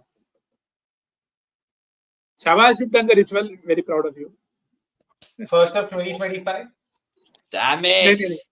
My bad. Speaking on mute is traditions apparently in Monday Night Live. Now you spoke of Aksha there, Nix. I mean, some pertinent quotes came out from the afternoon where he said this openers are settled, but positions from 3 to 8, they all will be required to do roles depending on situations, matchups, in-game tactics, so on and so forth. And that's the flexibility I want to see in this format with this team, because you have your probably your leaders in your team, what we want to call it, is a spine of the team with Hardik there as well. I would want to see Sanju now just grab his chance and play the T20 World Cup and do really well. There was one question from the chat saying if Sanju does really well, imagine the noise level to include him in the Champions Trophy squad. I mean, essentially, again, they can't really shoehorn him in. If there's a late injury, he could probably be knocking on that door, but he should have been there for starters indeed. 5 T20s is just so BCCI can make lots of monies. 5 T20s is just an overkill. It's also with the ECB making a lot of money in this series. I hope you know that, Greg, because essentially the big three always kind of do it that way. And you never know with the particular venues that they've chosen, it could be belters in terms of 200 playing 220, 220 playing 240. And you look at both the sides, it is just batting depth in a lot of sixes for sure. Really quickly then, what's your predictions? 5 T20s, lads. Do you think it'll be a close one, 3-2, 4-1? I know Akshay doesn't care about it, but still, for the sake of giving me a scoreline, my friend, can you participate? T20s तो फिर भी देखूंगा. Like I said, मतलब bilateral में T20s 3 घंटे का काम है तो मैं देख सकता हूँ. Like it's fine and it's a lot more exciting. I'm a proper मतलब Gen Z kid that way. T20Is over ODIs. I know Nikhil भाई अंदर से गाली दे रहे होगे. छी यार ये कैसे लड़के के साथ मेरे को बात करना पड़ रहा है. ऐसा कुछ नहीं है भाई. I'm not an uncle yet. By the way, we had an uncle today in our office, one of our own colleagues. Okay, I'd save that for off air. I won't bring it up here. Really? अरे नहीं. अभी गलत time पे गलत चीज बोलना. Akshay is an expert. Now I need to know. No, but no. I know where. Give me the initials. No, it's not. अरे तुम एकदम अलग ही ट्रेन पकड़ ली है. दिल्ली जाना था, तुम तो श्रीलंका निकल लिए. रुक जा, बाद में बताता हूँ. But point being, yeah, I will be catching a bit of the T20Is for sure. And office में रहूंगा, अपने दूसरे लोग कवर करते रहेंगे, उनके साथ तो मतलब बकचोदी के लिए से बात तो चलती रहेगी. So we will be watching a lot of it. But given that the Under-19 Women's World Cup is happening in the morning and I'll be working a bit more around that time, so उतना ज्यादा शायद नहीं देखूंगा unless there's like, I don't know, a Livingston special or a Bethel special or a Salt special. Then yeah, I'd be more than happy to tune in and see what's happening. Okay, interesting. Lots more comments to take right now. And so you're going for what, India to win the series? Yeah, I'll go with it. 3-2. 3-2. Nix, you echo that? 3-2, or do you think India 4-1 or 5-0? I will not miss this chance to say my answer is the same, nothing difference. Okay, I'm going to go 5-0 India, Baz McCullum, TKMC. It's just a joke, Bazza, if you're watching this, innit? Rahul Singh saying first reality check series after the T20 World Cup, with T20 World Cup at home, hoping India bowls second in all games. Let them know it'll be bowling in due. I think they should mix and match it. If they won the first 2 games bowling first, they should just do things differently. Om Prakash Dash saying this is a real test in this young T20 side, because this England side have proper bowlers and power hitters. Earlier, they played with some lighter teams or lighter bowling attacks versus South Africa. Spot on with the points there. I'm looking forward to that England pace attack against India's top order. You look at Wood, you look at Atkinson, you look at Archer. Bryden Cast might not start, or will he start? I think they will include someone like an Overton just for the balance fit, because the top 6 pick itself. You have Salt there, you have Bethel there, Brooks, the likes of Butler, of course, to captain this side, and not to forget someone like Livingston to come off and finish things off. Lord Babuma saying, just want to see Reddy playing at 4, and he did play at 4 in the last T20 that he batted in. Vaguely that I remember. Ashutosh Vajpayee saying 4-1 with his prediction. And Timo saying we will get to see Bethel in Indian conditions as well as Livingston's form. Ajay Chawla will talk about this. I mean, apparently Smith has been given an elbow blow. He's fit now. I think he's cleared. He's cleared the elbow injury. Just, I think on the India-England series, the matchup to look out for will be Varun Chakravarti versus all of these. Bethel, Livingston, how they all take care of Varun Chakravarti will decide the series. Okay, interesting. Baba saying 4-1, Chandan Ramaya saying 3-2. And look, I jokingly said 5-0, like Glenn McGrath and Ash's prediction. I would actually say India to lose the series 3-2. Because if it actually does give them a reality check, it bodes well just before the World Which Cup. reality check? They're already real. इतनी जल्दी पलट गया भाई मतलब No, I गजब see, है. like, what we need to do in terms of build to that World Cup. Sure, we've had great T20 series in the past, and the South Africa one comes to mind. But because the World Cup is going to be played in India, your time starts now in terms of just building backup options. Who are your certain starters, so on and so forth. So I think guys, Chawla please keep 4-1. hitting the like button. Please, please, please. Only 13 likes so far. Over nearly 200 of you watching across both platforms. Over 60 of you watching on YouTube. All you folks, please do us a world of good. And of course, guys, on Twitter, यार आ जाओ यहाँ पे पूछ लो जो भी पूछना है गाली बकना है वो भी बक दो सुन लेंगे क्वेश्चंस आपके पास सवाल है ओपिनियंस डालना है वो भी डाल दीजिए But but that's not please right, man. Honestly, that's not right. I can't believe that's just 13 likes so far. Unbelievable. It's rubbish behavior. I think all of you all need 3 demerit points from the ICC for just not liking our content. But please, with regards to this Monday Night Live pod, because we want to move on to the best of the rest, because we've dissected this series and, of course, the Champions Trophy squad. What are you waiting for? Let's move on to all the other talking points. Let's move. Let's move. Where is it? Where is it?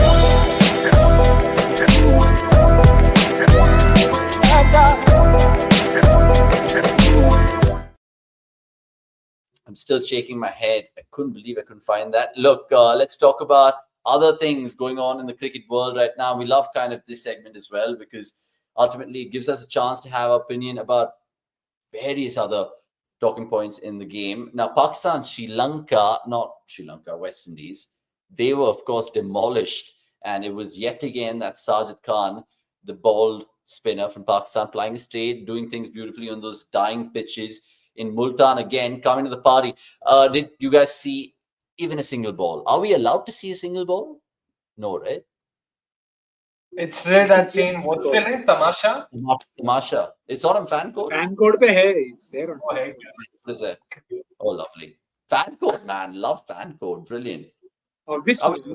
Are we doing anything with them? We should do something with them. Anyway, Yeah. Pakistan, West Indies, Knicks, I mean, anything apart from what we saw the West Indies tailenders do. That was the only thing I saw on my Instagram feed. Jamal Barkin and who else was it? Shabbat Joseph. Arey, Chamar Joseph. Shabbat Joseph, sorry. I was topic pe जाएंगे. I think I find it very fascinating that Shan Masood and co are on this journey of wanting to have such decks. I can completely understand they want quick wins, but we've already burnt our hands. We've already burnt our hands playing on such kind of decks. You will get the quick results. You will get the quick wins. I don't agree with his line of thought where he says we are making such pitches to have 20 wickets. You are not making pitches to take 20 wickets. You are making pitches to take 20 wickets in 2 days. जिसका जरूरत नहीं. But again, it is a ship that they want to sail on. I hope they find a lot of success. It's always good to see Sajid and Norman are doing. Remember, they did not even need Abrar much in this test. So I think West Indies will be also disappointed.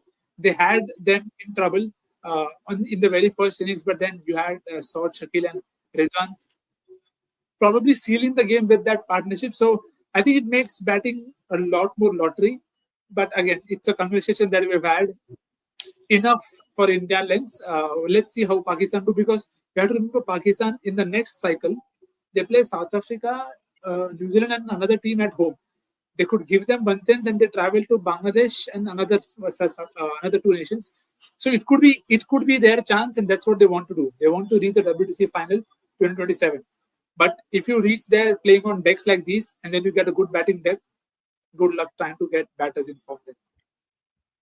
Okay, interesting. I mean, this series never had anything on the line in terms of the WTC. It was always going to be just a redundant one, but it gives them a chance to improve their stats and all of that.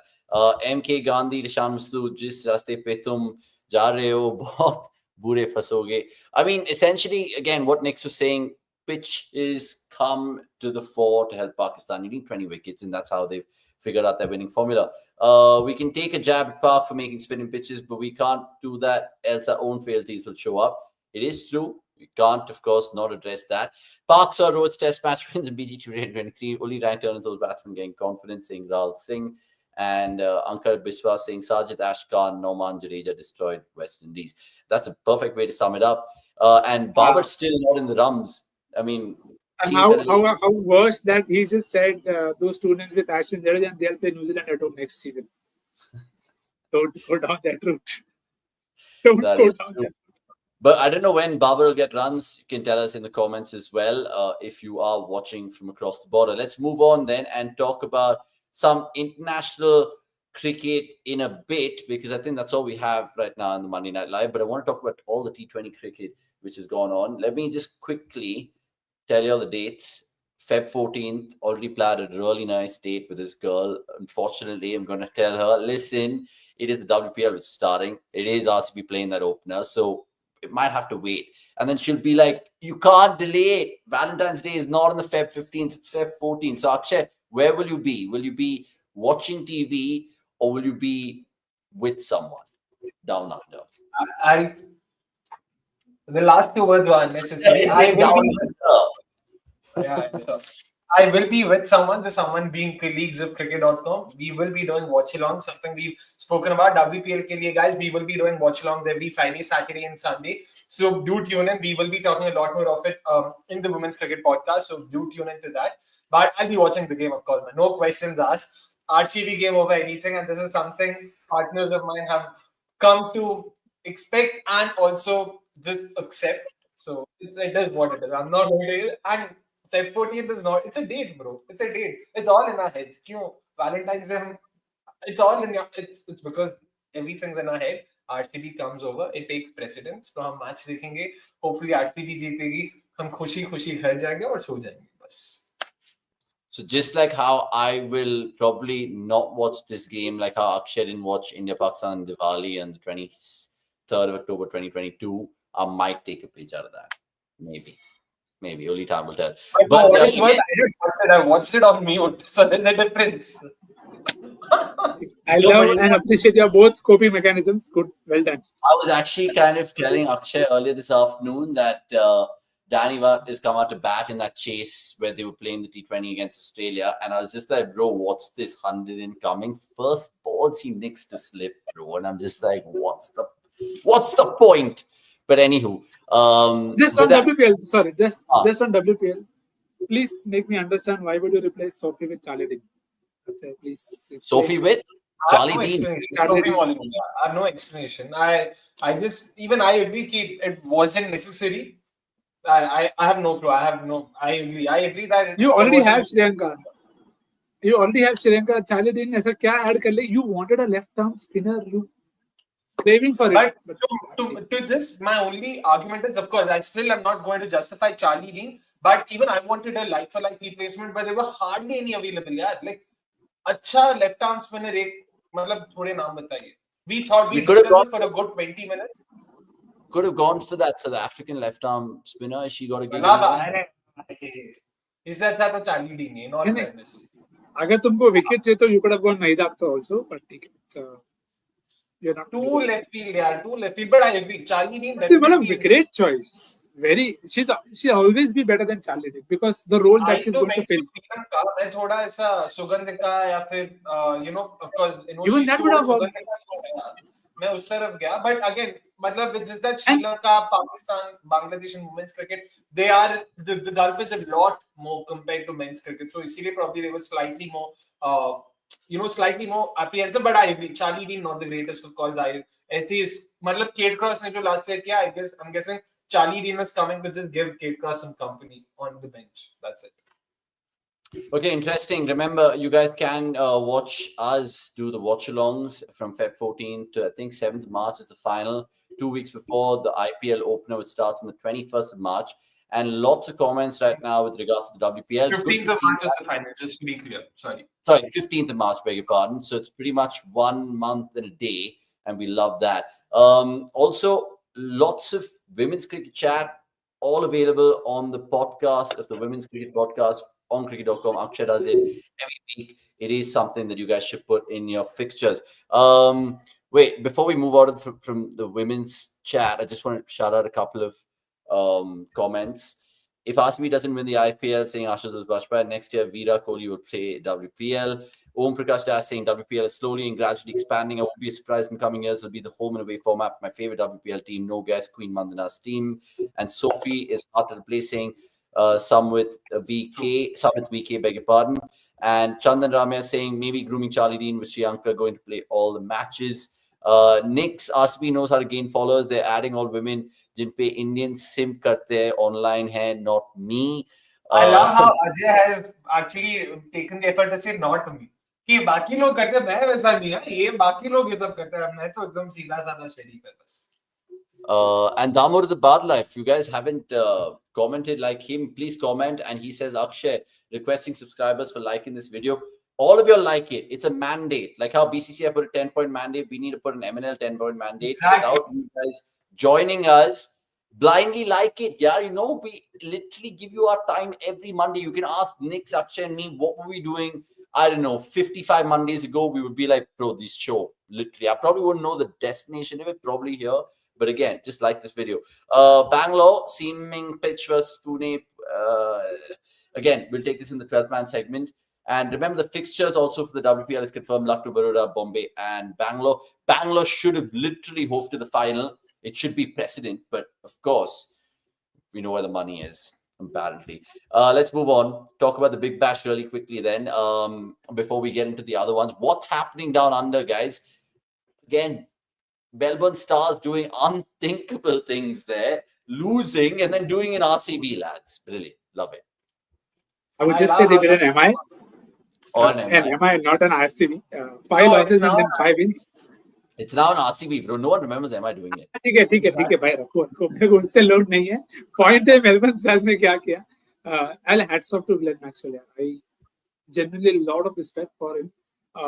It's not easy. See, everybody, he's been playing cricket for donkey's years now. Still to be able to pull these off repeatedly with team under pressure, I think hats off to him. They've had a few people who they would know they're hardly performing with it. They're stuck with him. And if they come off in the final, who knows? That's what eventually matters. So I think great for them that he is able to, the team is able to rally around them. Looking forward to that, because even Hobart, if I'm not wrong, they even posted this. Stars is one story. Hobart are the first team in the BBL to top the table with a negative run rate. It's just bizarre how things work out eventually, that it's just the wins that matter. Rest all you can take care of itself. So very interesting times in BBL. Just the last 4 games left. No Perth Scorchers. And deservedly, I think they were lackluster right through the tournament. So let's see who bags the title now. Yeah, very good points. You mentioned that. I didn't know that. Many people in the chat also wouldn't have known that. The fact that Perth Scorchers did manage to pull off some feat like that. Again, my BBL allegiance has been with the Renegades only because of Bethel. I just kept tuning into him. Now he's, of course, going to play the T20 series against India. Any other talking points in the BBL, Akshay? There were a few breakout stars. We spoke about Cooper Connolly in the previous MNLs. There's another boy scoring a lot of runs. I think he goes by the name of Mitchell Owen, playing for Hobart Hurricanes. He's had a very good impact in this tournament. Any other things that you want to point out with the BBL or that you've observed? Just a couple of things. One, of course, this is a comeback of sorts for the BBL itself. Now they're going back to having playoffs, similar to how it happens in the IPL. They've moved away from that, top 5 finish, 5 play 4, 4 play 3, and all of that. So that will be interesting. Matlab, it's good that they've stuck to that format, because 5 teams ko tum mauka deke, it's I don't think it's making a lot of sense. So sticking to that 4 out of 8, going through and all of it makes sense. So I'm interested to see how that plays out. Sixers versus Hobart, that'll be a very interesting fixture. Perth Scorchers, first time in 5 years, in over 5 years rather, that they've not made it to the playoffs. So it's good to see. I just hope Hobart wins, because they're the only side who've not won a WBBL or a BBL title. यार एक तो जीतो, मतलब अभी Renegades भी आ गया, तो अभी तुम आ जाओ, तुम बस निकल के आ जाओ. It'll be good for the tournament itself.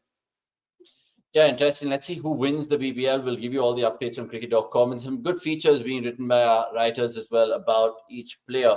Rahul Patel saying, bring back Gill Paji. We never know. We could bring him back. Not Shubman. good Kirat, the better Gill. And special mention to Max Bryant as well. Sorry, one name I would like to mention. This time he's really looked good. It's almost similar to Fraser McGurk's career, so to say. 4-5 years, कुछ मतलब उतना अच्छा कभी किया नहीं है. अचानक से he's broken through. It's good to see him, do really well this time around. He's also landed a PSL gig for himself, so good to see that as well. So I hope I get to see a lot more of him. काफी अच्छा दिखा इस बार. Yeah, I also want to just generally know with the guys in the comments watching this, how much do you guys love the BBL? Where is it in the pecking order of your T20 choices in terms of leagues? Let me know if it's higher than the SC20 because 100% is not beating the IPL, according to me. Thoughts on Australian younger piece, Peter Siddle. He was brilliant. We spoke about Peter Siddle at the start of the BBL and one of the MNLs, I think. So good mention over there. And Owen have some power saying, Timo, like this video. We've taken a lot of your comments and we appreciate you putting the efforts on this Monday evening. One off-track question. Again, Ayush Kumar will take this in the 12th man segment, 100%. Let's move on and talk about other things. There are 2 more T20 leagues to talk about. So we'll finish that. And then we'll, of course, talk about Karnataka's Vijay Hazare triumph. How can we not talk about it? Some people in the comments are saying, bro, talk about this. We have it. We're saving the best for the last. Right. SA20 week 2, then jumping from one big bash league, or rather one league in the Southern Hemisphere to the other one in the Southern Hemisphere. And Akshay, there was a really nice piece written in one of the competitive channels that we are, competitor channels, where Telford Weiss went on to spot out the unpredictability of the SA20 and how it's not had close enough games. Now, only 2 games out of 17 or something like that have had games lesser than 10 runs, and the margin of defeat have been that close. So do you think that's what's costing the SA20? Because automatically people are saying, bro, it's the second best league after the IPL. Like, on what basis are people saying SA20 is so good? Could you justify that? Firstly, performances. I mean, margins aren't necessarily indicative of, how good the games are or the quality of performances have been. And secondly, at the crowds. It's all about the crowds. It's all about the atmosphere at the end of the day. I mean, in all fairness, the only reason why even BBL ranks high is because of the crowds you see and the whole vibe they create. Wait, you're saying the crowds are better down under than it is what we've seen in the SA20? On par. SC20 probably is still ahead of it, given that they have a much better talent pool as well. So it's a combination of both. On the other hand, BBL, you could still argue that the quality of international players coming in, not the greatest, but the crowds are still thronging and watching these games even on a random Wednesday. Same is the case with SA20, except you also get to see a lot of superstars playing. So it's a combination of all of that. Right? You don't want to see players playing in front of empty stands. So it's just about the viewer's experience. So it's not just about close games. Of course, that is a crucial aspect. But it's not just keep high. Agar ye games अच्छे नहीं, if they're not going down to the wire, then the tournament's not good enough. So the quality of players and importantly, some of the youngsters that have come in just the 2 editions of the SA20 so far, you've seen so many youngsters break through. Technically, Tristan Stubbs broke through post this. You've seen the likes of Botnil Bartman come in. You've seen the likes of someone like a Sapam Lion. All of these names come in, and now you can add another name to that, Luan Reed Pretorius. I mean, matlab Daga khol diya ekdam, if I'm not wrong. Probably the highest run scorer, the second highest run scorer right now. Gibbs mentioned after his debut, he looks eerily similar to Jesse Ryder, both in terms of his build and the way he plays. And I couldn't agree more. Like you just see Jesse Ryder, who's also Nikhil Rai's underrated picks, is one of his low-key favorites. I know he likes him a lot, so I'm pretty sure he's like Pretorius as well. Yeah, Nix, I mean, what are your thoughts about the SC20? Because normally the South African cricketers in at least the T20 scheme of things in the last 10 years have given us some great talents and it continues to pour out. But my fundamental question is, again, is this league only existing so well purely because of the Indian investors, the timings, and maybe 1 or 2 real lucrative marquee players driving the league forward? Do you think the games have been blowing hot, blowing cold? I think that will always be the case, no? About games blowing hot and cold. Even BBL, you see a lot of Jaimadadi performances where randomly one game Wood will score, Jay Fraser McGurk unable to score 30 will get a road and get score 95. Now you have JSK 36 for 4, Root just dismissed Moeen Ali. So I think the problem that again, T20 gave a lot of problems to other formats.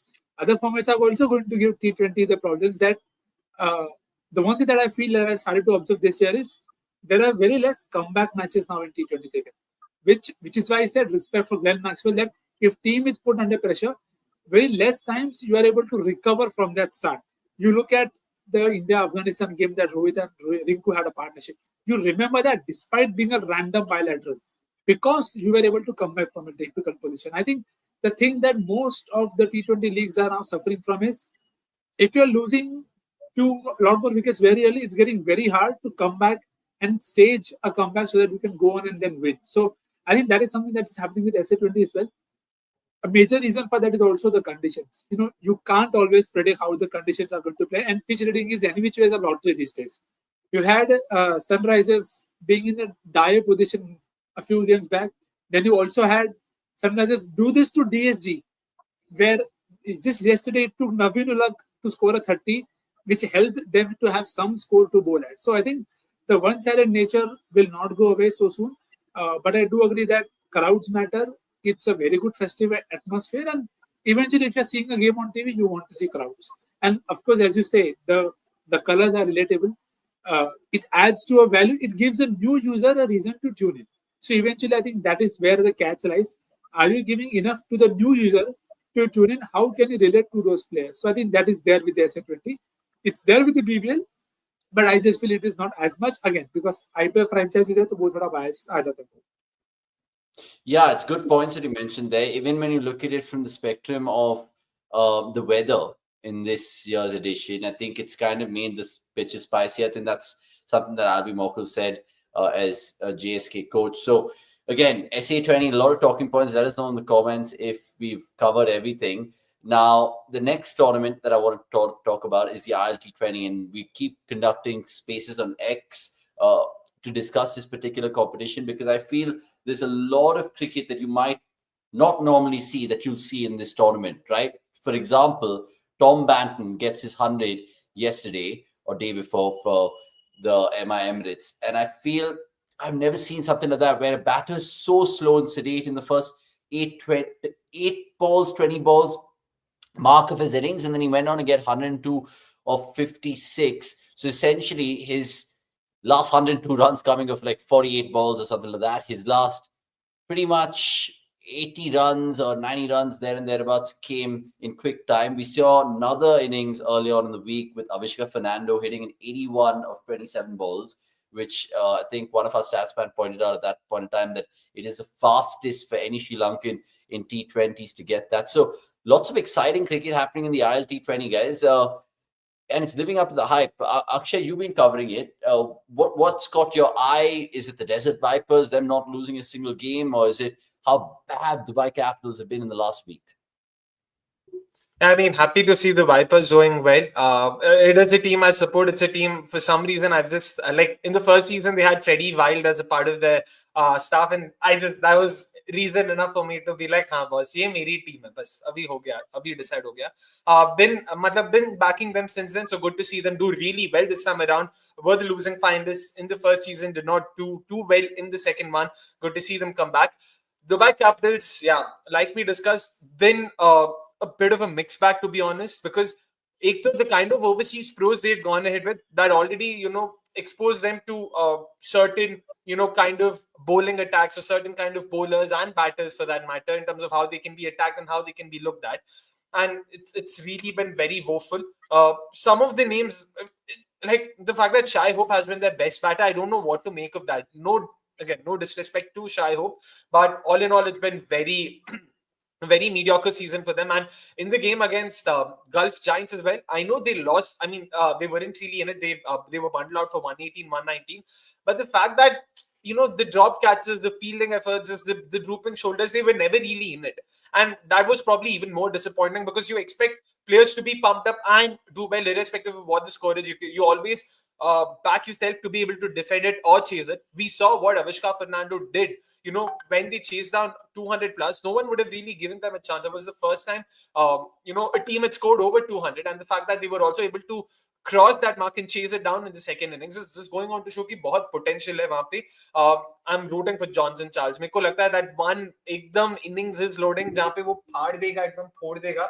Because the way even in that game for Sharjah Warriors away, he just tonged a few sixes for fun. You know he's there. He's itching right now, and it's just a question. It's more a question of when and not if. So I hope that when happens very soon. But all in all, yeah, it's been a great week. Good to see ADKR also do well. So they're also slightly there in the hunt. So if I have to put it bluntly once again, apart from Capitals, all the other sides have actually shown some semblance of, working. Even Gulf Giants for that matter. I know they lost yesterday, but they also brought in their first win the day before. So all in all, most teams are still in it. First half of the tournament ends on Wednesday. We're still 12 games in. And importantly, we've been looking for patterns, right? Ki boss, अगले महीने से Champions Trophy है. So what can we look at? Is it, is the side chasing actually getting an advantage? Is the side batting first getting an advantage? That's been a very good aspect. So far, 12 games done. 7 have been won by the team batting second and 5 by the team batting first. So not a lot separating the two. It's been even Stevens. The surface has remained neutral through and through. And in fact, Nikhil Bhai and I also discussed this during our preview, or rather the first week review day before yesterday. The fact that the scores have more or less remained in that certain band, 150, 160, 170-ish, it's meant that the team defending also has been with an equal chance in the second innings. ऐसा नहीं हुआ कि यार पहले innings खत्म होते ही पता है कि this game is done and dusted. We've not seen too many of those 200 totals or too many of those 100, 105, 120 totals. So that's definitely good to watch. So hopefully, we can see a lot more of that in the second half as well. Yeah, it's an important game today in terms of how the new week will unfold, because already 4 rounds of games happened and Desert Vipers still unbeaten. They've apparently restricted, they've batted first and been restricted to 132 for 8 in 19 overs. Let's see how that goes on there. Again, in terms of pitches, conditions, individual performers, join us in terms of talking about the T20Is here. Some of the stats available on the cricket.com carousel, on Instagram, on Twitter, everywhere else. Most wickets. Fazalak has been absolutely brilliant. We spoke about him in that X space earlier in the day. And just numbers like this from that competition is brilliant.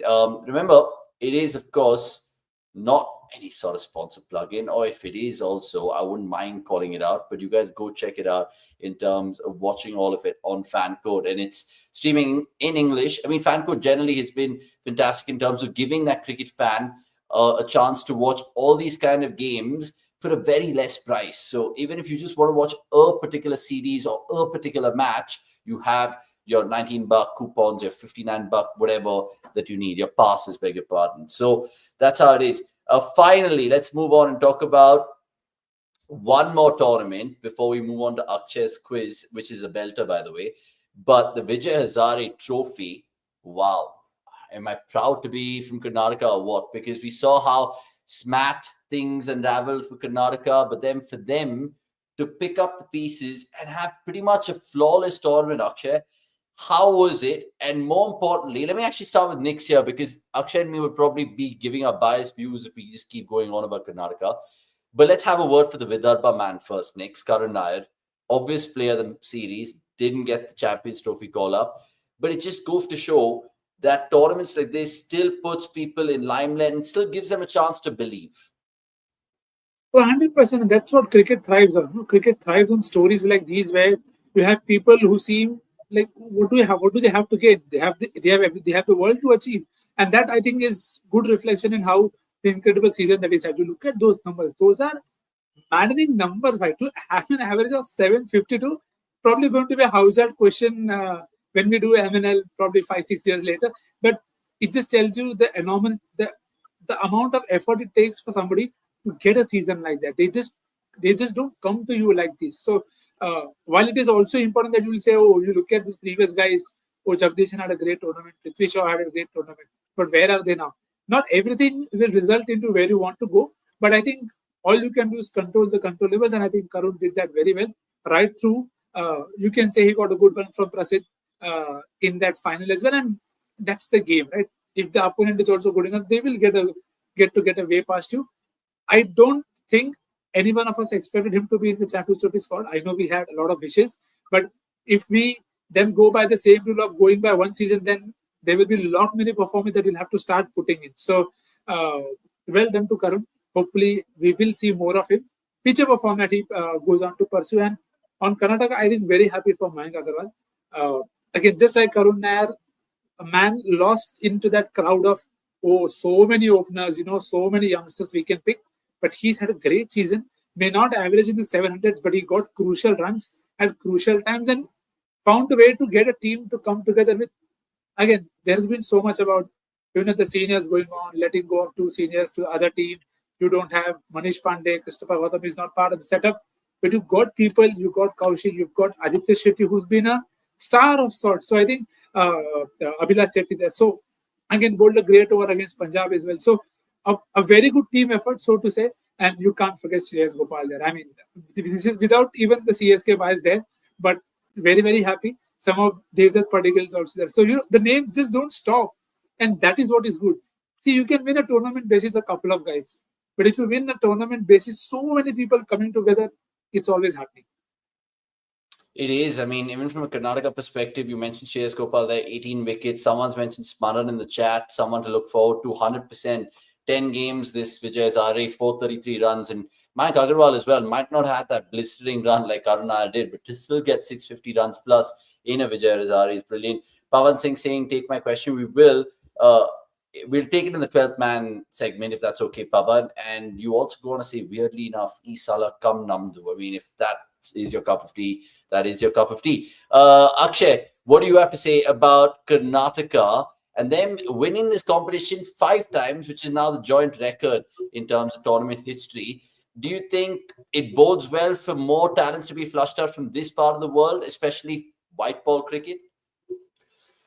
Sure, I mean, that is one way of looking at it. But importantly, it's good to see that now we are seeing a lot more players coming up in Karnataka as well. For the last 3-4 years, post the 2021 SMAT, if you have to look at Karnataka from a domestic POV, they haven't really done much. What is probably even more heartening is the fact that the last time they won it in 2019, the coach was Yeri Gaud, and his return this time around has meant another trophy. So I'm just, again, hoping that is a sign of things to come going forward. But importantly, some of the youngsters we've unearthed this time around. Smaran, I mean, me and a colleague of ours who's an ardent RCB fan and shall remain unnamed, we've been talking about Smaran from the Maharaja Trophy days. He's arguably been one of the most compact looking players. The left-hand batter who bats at number 3, number 4 is someone who even a team like RCB was looking for at the auction, and that was a name both of us were low-key hoping ki yaar le lo isko. Delhi Capitals, in fact, even their scout Vijay Bhardwaj in an interview surprisingly spoke about how they really wanted to go after Smaran, but they did not have the money for it.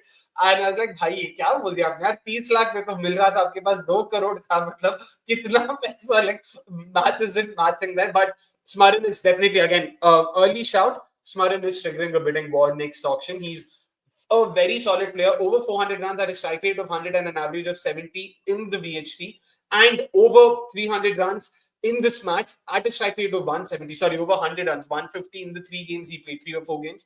So he's looking very, very, very comfortable at the highest level. So fingers crossed he will be able to, make the jump to IPL and hopefully even international cricket in the near future. A solid talent. Yeah, solid talent. And Ankar Biswas points out the other talents that were notable according to him in this tournament. Arshin Kulkarni, Karun Nair, of course, we spoke about Abhinav Manohar, who, of course, did a chat with Akshay prior to the IPL auction, and his mentality was such that, fine, SRH, I might not have just entered that team and I have had good performances for GT, but in Karnataka, even how he lit up that final just to propel them to that higher total, eventually Karnataka seeing it out by 36 runs. So, again, good points mentioned by the chat. Asim disagrees. As well. Sorry to... Ayush Matre as well. Ayush Matre is a fantastic find. And Asim is seeing it differently. I don't know about how you guys perceive it, because I understand the fan sentimentality in terms of just Karun Nair has done well, reward him in the Indian team. If there was a bilateral series going around, at least play him in the India-England ODI series to see how it goes. I understand the IPL will always just be the catalyst to propel that player faster.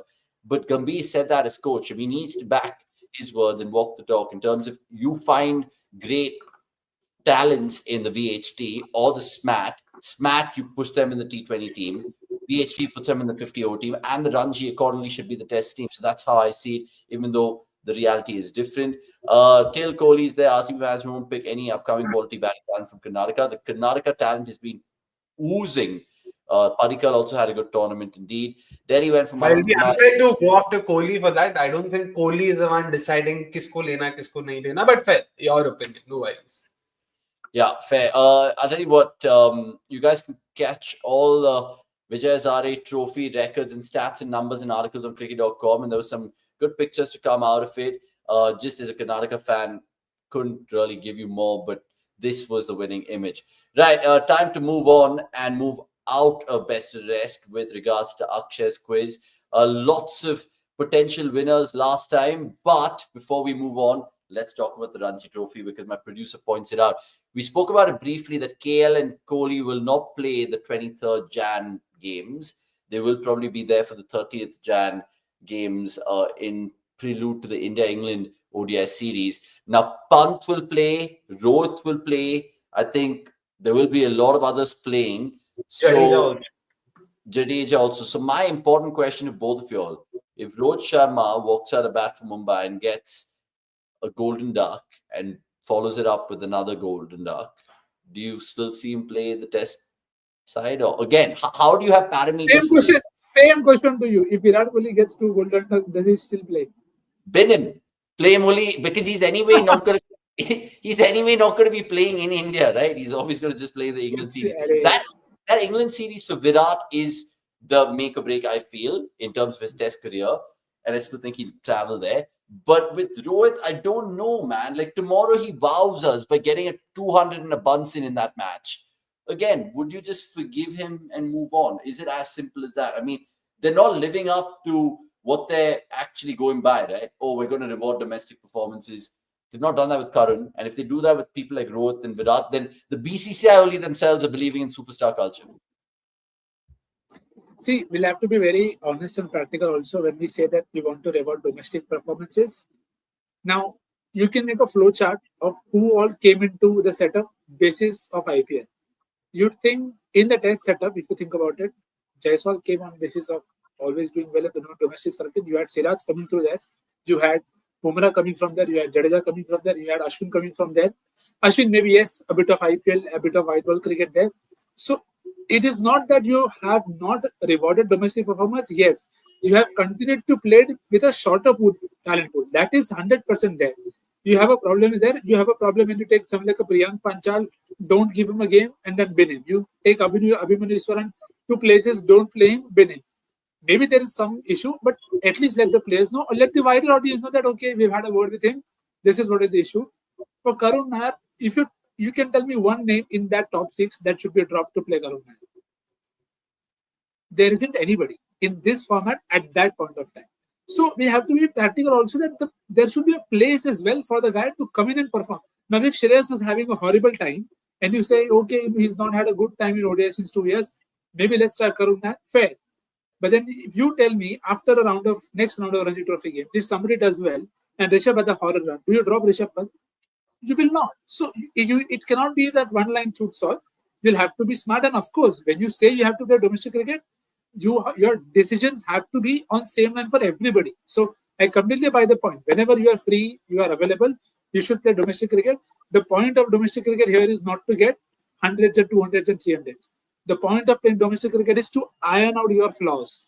Whatever there is troubling you, if left arm, let's say for Virat, if left arm spin is troubling him, if he faces a lot of them in the domestic circuit, he'll find more ways. Nobody is saying he'll get instantly better, but at least there will be lesser at stake and he can experiment. So that is the logic there. And let's see, we'll have everybody playing in the Ranji Trophy, but importantly, how many of them will eventually play the warm-up game? That to me is the mark. You have to still play the warm-up games that you'll have in England when you play England Lions, because that is where you will get into actual match rhythm. So we should go by the statements, but also take them with the right context in mind. Yeah, because if you look at the practice game that India had against the Prime Minister's 11 in Australia, I didn't think Virat played that and he conveniently sat out. I don't know whether it was at the back of the Perth 100 that he got, but point being, we just want everyone to participate in these warm-up clashes or domestic cricket, especially ahead of a massive test season. Asim Han's asking pertinent questions. Love this lad. Whoever he is, please subscribe and tell a friend about cricket.com. Now, Akshay, he says, is participation enough for Roko, or is the performance needed for them? Is meritocracy even alive? Yeah, participation is definitely not going to be enough, and that alone will not, do it for sure. At least I hope so. I'm just talking about what my opinion is. I don't know how will it actually pan out. Between Rohit and Kohli, I would still imagine Kohli has just that bit more credit left in the bank simply because of that ton. Whether it was worth it or not, that's a debate for another day. But this is just me thinking. So I would imagine Kohli को मतलब फिर भी थोड़ा वो शायद benefit of doubt दे देंगे. And given the fact that he's moved to England, he spent a lot of time there, so maybe even that could come into help him and all of that. Again, just hoping against hope at this point in time. With Rohit Sharma though, the clock is really ticking because he's not getting any younger. He's 2 years older to Virat. So it's not that they both are of the same age. And on top of that fitness, you cannot not look at it. You can't look past it directly. So that's also there. So if like Avnish asked, if he's got 2 golden ducks, yeah, once again, I'd be very surprised if they do not. I mean, if Rohit ends up going to England despite that, because kahin na kahin you will have to draw the line and understand ki boss whether this is the time to move on. And for me, the answer to that would be yes. It is the start of a new WTC cycle. Makes perfect sense for you to just move on. So, और क्या चाहिए मेरे को पता नहीं. मतलब when, if not now, then when will you draw? When will you sort of pass the baton and move on? So I guess this is as good a time as any to say goodbye. Thank you for your services, and yeah, that's it. Rohit Sharma and his Mumbai team will be in action at the BKC ground. That'll be interesting. If you guys are around Bandra, you can probably stroll and check Rohit out in terms of that 23rd Jan fixture. There is going to be Pant in action, Gill's in action, Jadeja's in action, and Kohli and KL will be in action, I think, on the 30th of Jan. So hopefully to watch them there. What else could you watch this week?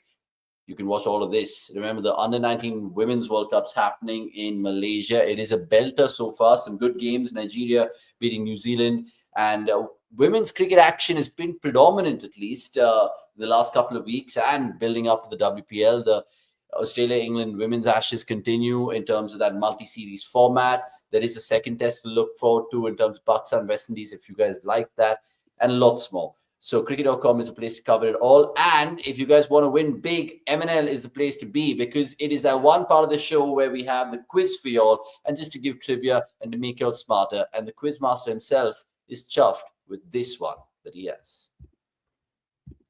How's that?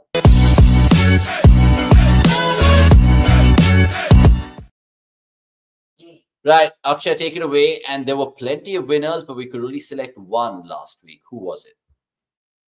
Yes, before I get to the one, I'll just have the question out first. For the uninitiated last week, we went in the ILT20 theme. These were the countries represented in ILT20. A total of 19 countries is what this list comprises of. The question was, there is a red herring here. We wanted you guys to identify the red herring, and good on you guys. I mean, fairly quick on that as well. South Africa is the right answer, just because of the fact that SA20 has overlapped with the ILT20 since season 1. It's meant that none of the South Africans have ever featured in the season of the ILT20. It sounds bizarre given the number of players we've seen come out of South Africa. You would have thought, at least one of the older players, some of probably the retired players might have made their way here. Unfortunately, no. I was hoping some of you might go for some a country like Oman, because technically Oman's also had no representation, barring Fayaz Butt, who was signed on as a replacement in the first season. But yeah, good on you guys. All of you got it right. South Africa is the right answer. All of you got it right, but only one of you stand to win the voucher. And this time around, the winner is Sanjay Pappayagadi. Apologies for the missing guy. There is an I after that. We know this spelling. Congratulations. Hopefully, I haven't butchered your pronunciation. Do get in touch with us on Twitter and we will do the needful. Coming to this week's Howzzaat though, there you go. Once again, connect the following and also ID the missing players. It's a list that comprises of Alex Hales, Chris Jordan, then there are 2 blanks, Nicholas Purin, Sikandar Raza, and Waqar Salam Khe. For what it's worth, just to be clear, the list has been arranged alphabetically, so do not look for any pattern or anything as such. It's just arranged alphabetically. Alex Hales, Chris Jordan, then 2 blanks, Nicholas Purin, Sikandar Raza, and Waqar Salam Khe. I want you guys to connect the following and ID the missing players. A special shout out to those who are able to also identify what the funda is. I mean, between the two players missing here are actually different from the rest. You'll know why once the names are out. Like always, please wait for the live stream to end. Do not key in your answers in the live chat here. Wait for the live stream to end and enter your answers in the main comment section at the end of the live stream. To be clear, let's have the question out. Connect the following and ID the missing players. The list consists of Alex Hales, Chris Jordan, 2 blanks, and then Nicholas Purin, Sikandar Raza, and Vakar Salam Khel to boot it. Let us see who gets it right. One of you stand to win a cool 500 rupee Amazon voucher from us. Are those 2 blanks players who played the IPL? No and no. Yeah, it's a no for both. Interesting. Wow. So you guys have to do some digging in this one. And I know there's some smart chappers and chappies in the comments. So you guys can let us know, right? Like Akshay said, after this live is done. We will, of course, proceed to the last segment of MNL as usual, which is your time, lads and ladies, to get your questions into us and ask us anything about cricket in the 12th man segment.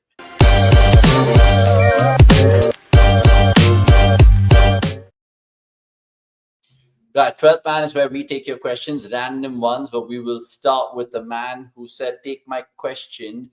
What did you ask us, Pawan Singh? Apart from saying Isala Kam Namde, which is bizarre. But you said, in the Sachin era, Ricky Ponting, Kumar Sankar, Jaisur, Brian Lara, Inzamam al-Haq, Saeed Anwar, Jack Callis, Mitchell Stark, Michael Clark, Kevin Peterson, all averages almost, but in this, no one close to Kohli and all. Okay, what's your point? I mean, you just saying Kohli is the best, I guess. Tell me Asli ID se aao Avnish Hegde. Aapne likha hai, pata chal raha hai ye sab. Bro, I mean, with all due respect to all those names, and Kohli's obviously conquered all of them, but like, I don't know what your point is here, but again, appreciate your comment. Aish Kumar saying, yes, Karan should be awarded an Indian return, but who does he face? Last week we said Shreyas Iyer should probably bite the bullet, but again, not we. Don't say we. हमें आपके साथ मत जोड़िए. I said, ये बढ़िया है भाई, ये बढ़िया. Take part for the team, bro. 3 of us together. We gotta take bullets together. इसमें नहीं भाई, इसमें नहीं. Ankar Biswas had one randomly when we were talking about the ILT20 saying, what's with Rehan Ahmed batting at 4? What's all this about? Again, it comes down to that. Open kya tha, bhai. He's a very good batter. Ankar bhai. If anything, I wanted him in the IPL. Last year, I've spoken about him as well. A leg spinning all-rounder in the mold of Vaneedu Hasranka, except he's a genuinely good batter. If anything, his bowling stocks have gone down a bit. But I don't know why we have an issue with Rehan Ahmed batting at number 4. Sorry. Yeah. Yeah, I mean, Nick's Rehan Ahmed batting at 4. I generally think it's a pinch hitting thing, but again, like Akshay said, he has proved himself at the bat. I'll give this one in Nick's actually. Ajay Chawla asking, Jared Kimber ka BPL 3 wide fixing wala video dekha? I mean, superb. 3 dot balls. I mean, all the balls he's marked out and stuff like that. I mean, do you guys actually think it's true? I mean, I think it is for sure. Think kya bhi evidence de diya, bro. Abhi aur kya chahiye? There is a lot that we want to know, but we will never know. Fortune Barshal fans, BPL fans would be like, no, it was just a galti ho gaya, bhai, 3 baar, purposely. I don't know how the video was. I read the article. It was a fairly long and detailed article, but bhai, matlab ekdam pura dhoti khol diya, dhoti ke andar wala maal bhi khol diya, ekdam pura. So it was great to watch, great to read. One man who's been pretty chatty in the comments throughout this MNL has been Asim. Now, he had this to say earlier, saying Bangalore seam pitch versus New Zealand, Pune spinning track versus New Zealand, Rajkot flat track in India, West Indies, Ireland, West Indies women's game. The conundrum is, which pitch is actually good, brothers, or is it just about winning? Who wants to take it? For India, it is just about winning on that day. That's all. Okay. You've heard that from everybody in the management as well, right? So, and it has been like that. It's not right. It's not wrong. It's a call. It's a collective call. They took when England came to India, they took a collective call that we will play at what is given. Fair. When they lost in Bangalore, maybe the message was we will play on spinning text. Okay. Play. Yeah, there's no, you can't make a blanket statement saying this is good and this isn't. So yeah, like Nikhil Bhai said, matlab, it is subjective based on the coach, based on the curators. I remember it was MS Dhoni who spoke about the curators in Calcutta. Like they were very Yeah, clear. Calcutta, yeah, Calcutta only. नहीं Na? Yeah, मिलेगा, MS हाँ, Calcutta only. yeah, wanted a certain kind of a service. They were like, bhai, ये मेरा picture नहीं मैं मिलेगा. Decide करूंगा तुम हाँ so there are a lot of variables and moving parts so you can't necessarily say कि this way or that way works. And that's what makes cricket exciting as well. Sometimes you want to see a nip and tuck 130 plays 130 in a T20. Sometimes you want to see crazy things like 270 playing 280 like we saw in last year's IPL. Eunice, a new name in the chat saying, sup guys, Jonas Marco from Norway here. I think this is the man who gives Nicks something so often in this podcast. But he has, I think, two for us in terms of RCB fans, me and Akshay. I want to ask you guys how you feel about Maxwell hitting one of his patented purple patches after leaving RCB. I mean, especially last time we spoke about it, Eunice, the fact that he shared that partnership with Osama, game awareness, situational play, but also bringing the element of power, experience, and all of that. I miss him, and I wouldn't lie. I generally thought Maxwell was part of the plans for RCB, especially when he went to Lupa with Anushka Virat. So he's part of the whole fucking team. You know what I mean? Like Faf, his wife, Maxi, his wife, Virat, his wife. I thought those are the OGs to take it forward. But he goes back to Punjab. So I don't know how it sits well with him. Akshay, do you feel bad? Is there FOMO? नहीं है कुछ FOMO नहीं है पहले से बोला था कि he is getting older they would want a younger Come on, there'll replacement. be little FOMO, bro. There'll be a little bit. No, because I'm very happy for him. I'm genuinely very happy for him कि he's doing well. But I don't regret or say कि यार RCB को शायद उसको ले लेना चाहिए था. It is understandable though. There might be a lot of fans who would say कि यार RCB should have got him, especially given that he went for only 4.2 crores. It was worth an RTM. You also went back home with a couple of RTMs remaining and all of it. Sure, in hindsight, yeah, you can question all of those. But I personally, I'm fine with it. It is a decision I can live with, given that they got someone like William Livingston. So yeah. Okay. Understand that RCB sentiment. Lots more comments which went by, which I'll definitely take right now. So if you guys have any last minute questions, let us know. Santosh Urupa having ridiculous questions as always. Did Virat sustain that neck injury while bumping into Sam Constis or while turning back to see the crowd and show he got nothing in his pockets? I'll cut Virat some slack for sure. We're already bombarded with selection confusions. Why we fans need to worry about BCCI rules? Again, we discussed it earlier, good to great. The fact that they put it out in terms of public knowledge, especially when the sour taste of the mouth of the defeats that we've had, doesn't bode well for this team. There was one interesting question at the top. Meantime, guys, please continue hitting the like button. We want to end the live stream at 50 likes. Come on, yeah. Come on. Please spare more than 50 of you watching on YouTube, more than 150 of you watching on Twitter. Guys, please, yeah, please, if you're enjoying the content, do let us know what we can do to improve your experience, what do you make of our opinions, if you have any questions for us. And importantly, please thoko wo like button ko, smash that subscribe button, do share it with your friends. And yeah, sorry, Abhish.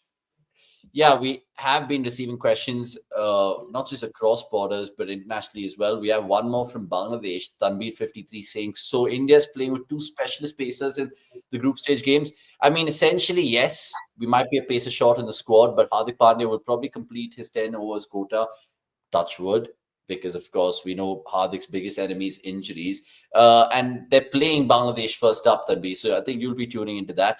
That'll probably be the ploy, right, Akshay? 10 from Hardik and 10 obviously from your two other pacers. So that's 30. And then you just need 20 overs of spin through pretty much three bowlers, which can give you that. Yeah, I mean, assuming Pant doesn't play and they go in with another all-rounder, 6 bowlers, 50 overs. The hope is that Hardik is able to at least bowl in 6 to 7 overs, if not the entire 10. So वो अपने को देखना पड़ेगा based on workload, based on the surfaces, based on the opposition. But all in all, yeah, 2 specialist pacers and Hardik Pandya. I don't think it's too bad. 11 के लिए तो वो ठीक है. It's just about who those 2 specialist pacers are going to be, given Bumrah and Shami's fitness. All right, super. Lots of questions coming in. I'm sorry if I couldn't take it, but we're way over the 2-hour mark and we apologize. But lots more content coming on cricket.com indeed. Akshay, I put the like button as first person by questions I discarded for no reasons. Not discarded for no reasons. Good to great. Don't feel that way. Do not feel that way. I apologize if I've actually hurt you by not taking a few. It's just that so many boys and girls have appeared in the chat as always. And finally, Introspect saying if India loses this T20 series, GG will feel like a truck just ran over him. That's how you see it. That's how you see it. But appreciate everyone's time, including Akshay and Nikhil's as well. Have a fantastic week ahead. Boys, girls, ladies and gentlemen, wherever you guys are. And subscribe to cricket.com. Tell a friend about us. And like this video, like Akshay keeps crying out. Because I know 60 of you all are actually watching right now on YouTube. I expect nothing less than 60 when we go off right now. But hope you've had another great listen/watch.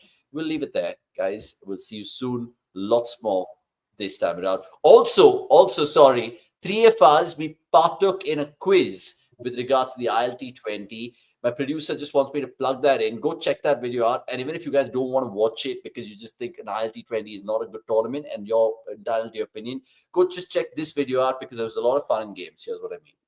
I mean, I can't think of too many names. His dad was a goalkeeper. His brother played rugby. His nickname is Sparky, and he's never played the IPL. And sorry, I was looking at the other players. And this should be Kusal Perera. I think my initial gut feel is for. I don't. Good know. answer, but not the right answer. So now, Okay. Amazing. Absolutely love doing content with these two boys. Go check that out. Part 1 and Part 2 is available on YouTube. And of course, Spotify is also the place to be for cricket.com if you guys haven't hit that yet. Thanks, guys. Great weekend ahead to all of y'all. And lots of love being showered even right now with us in the comments. Like this video and we'll peacefully exit your screen. Cheers. Cheers.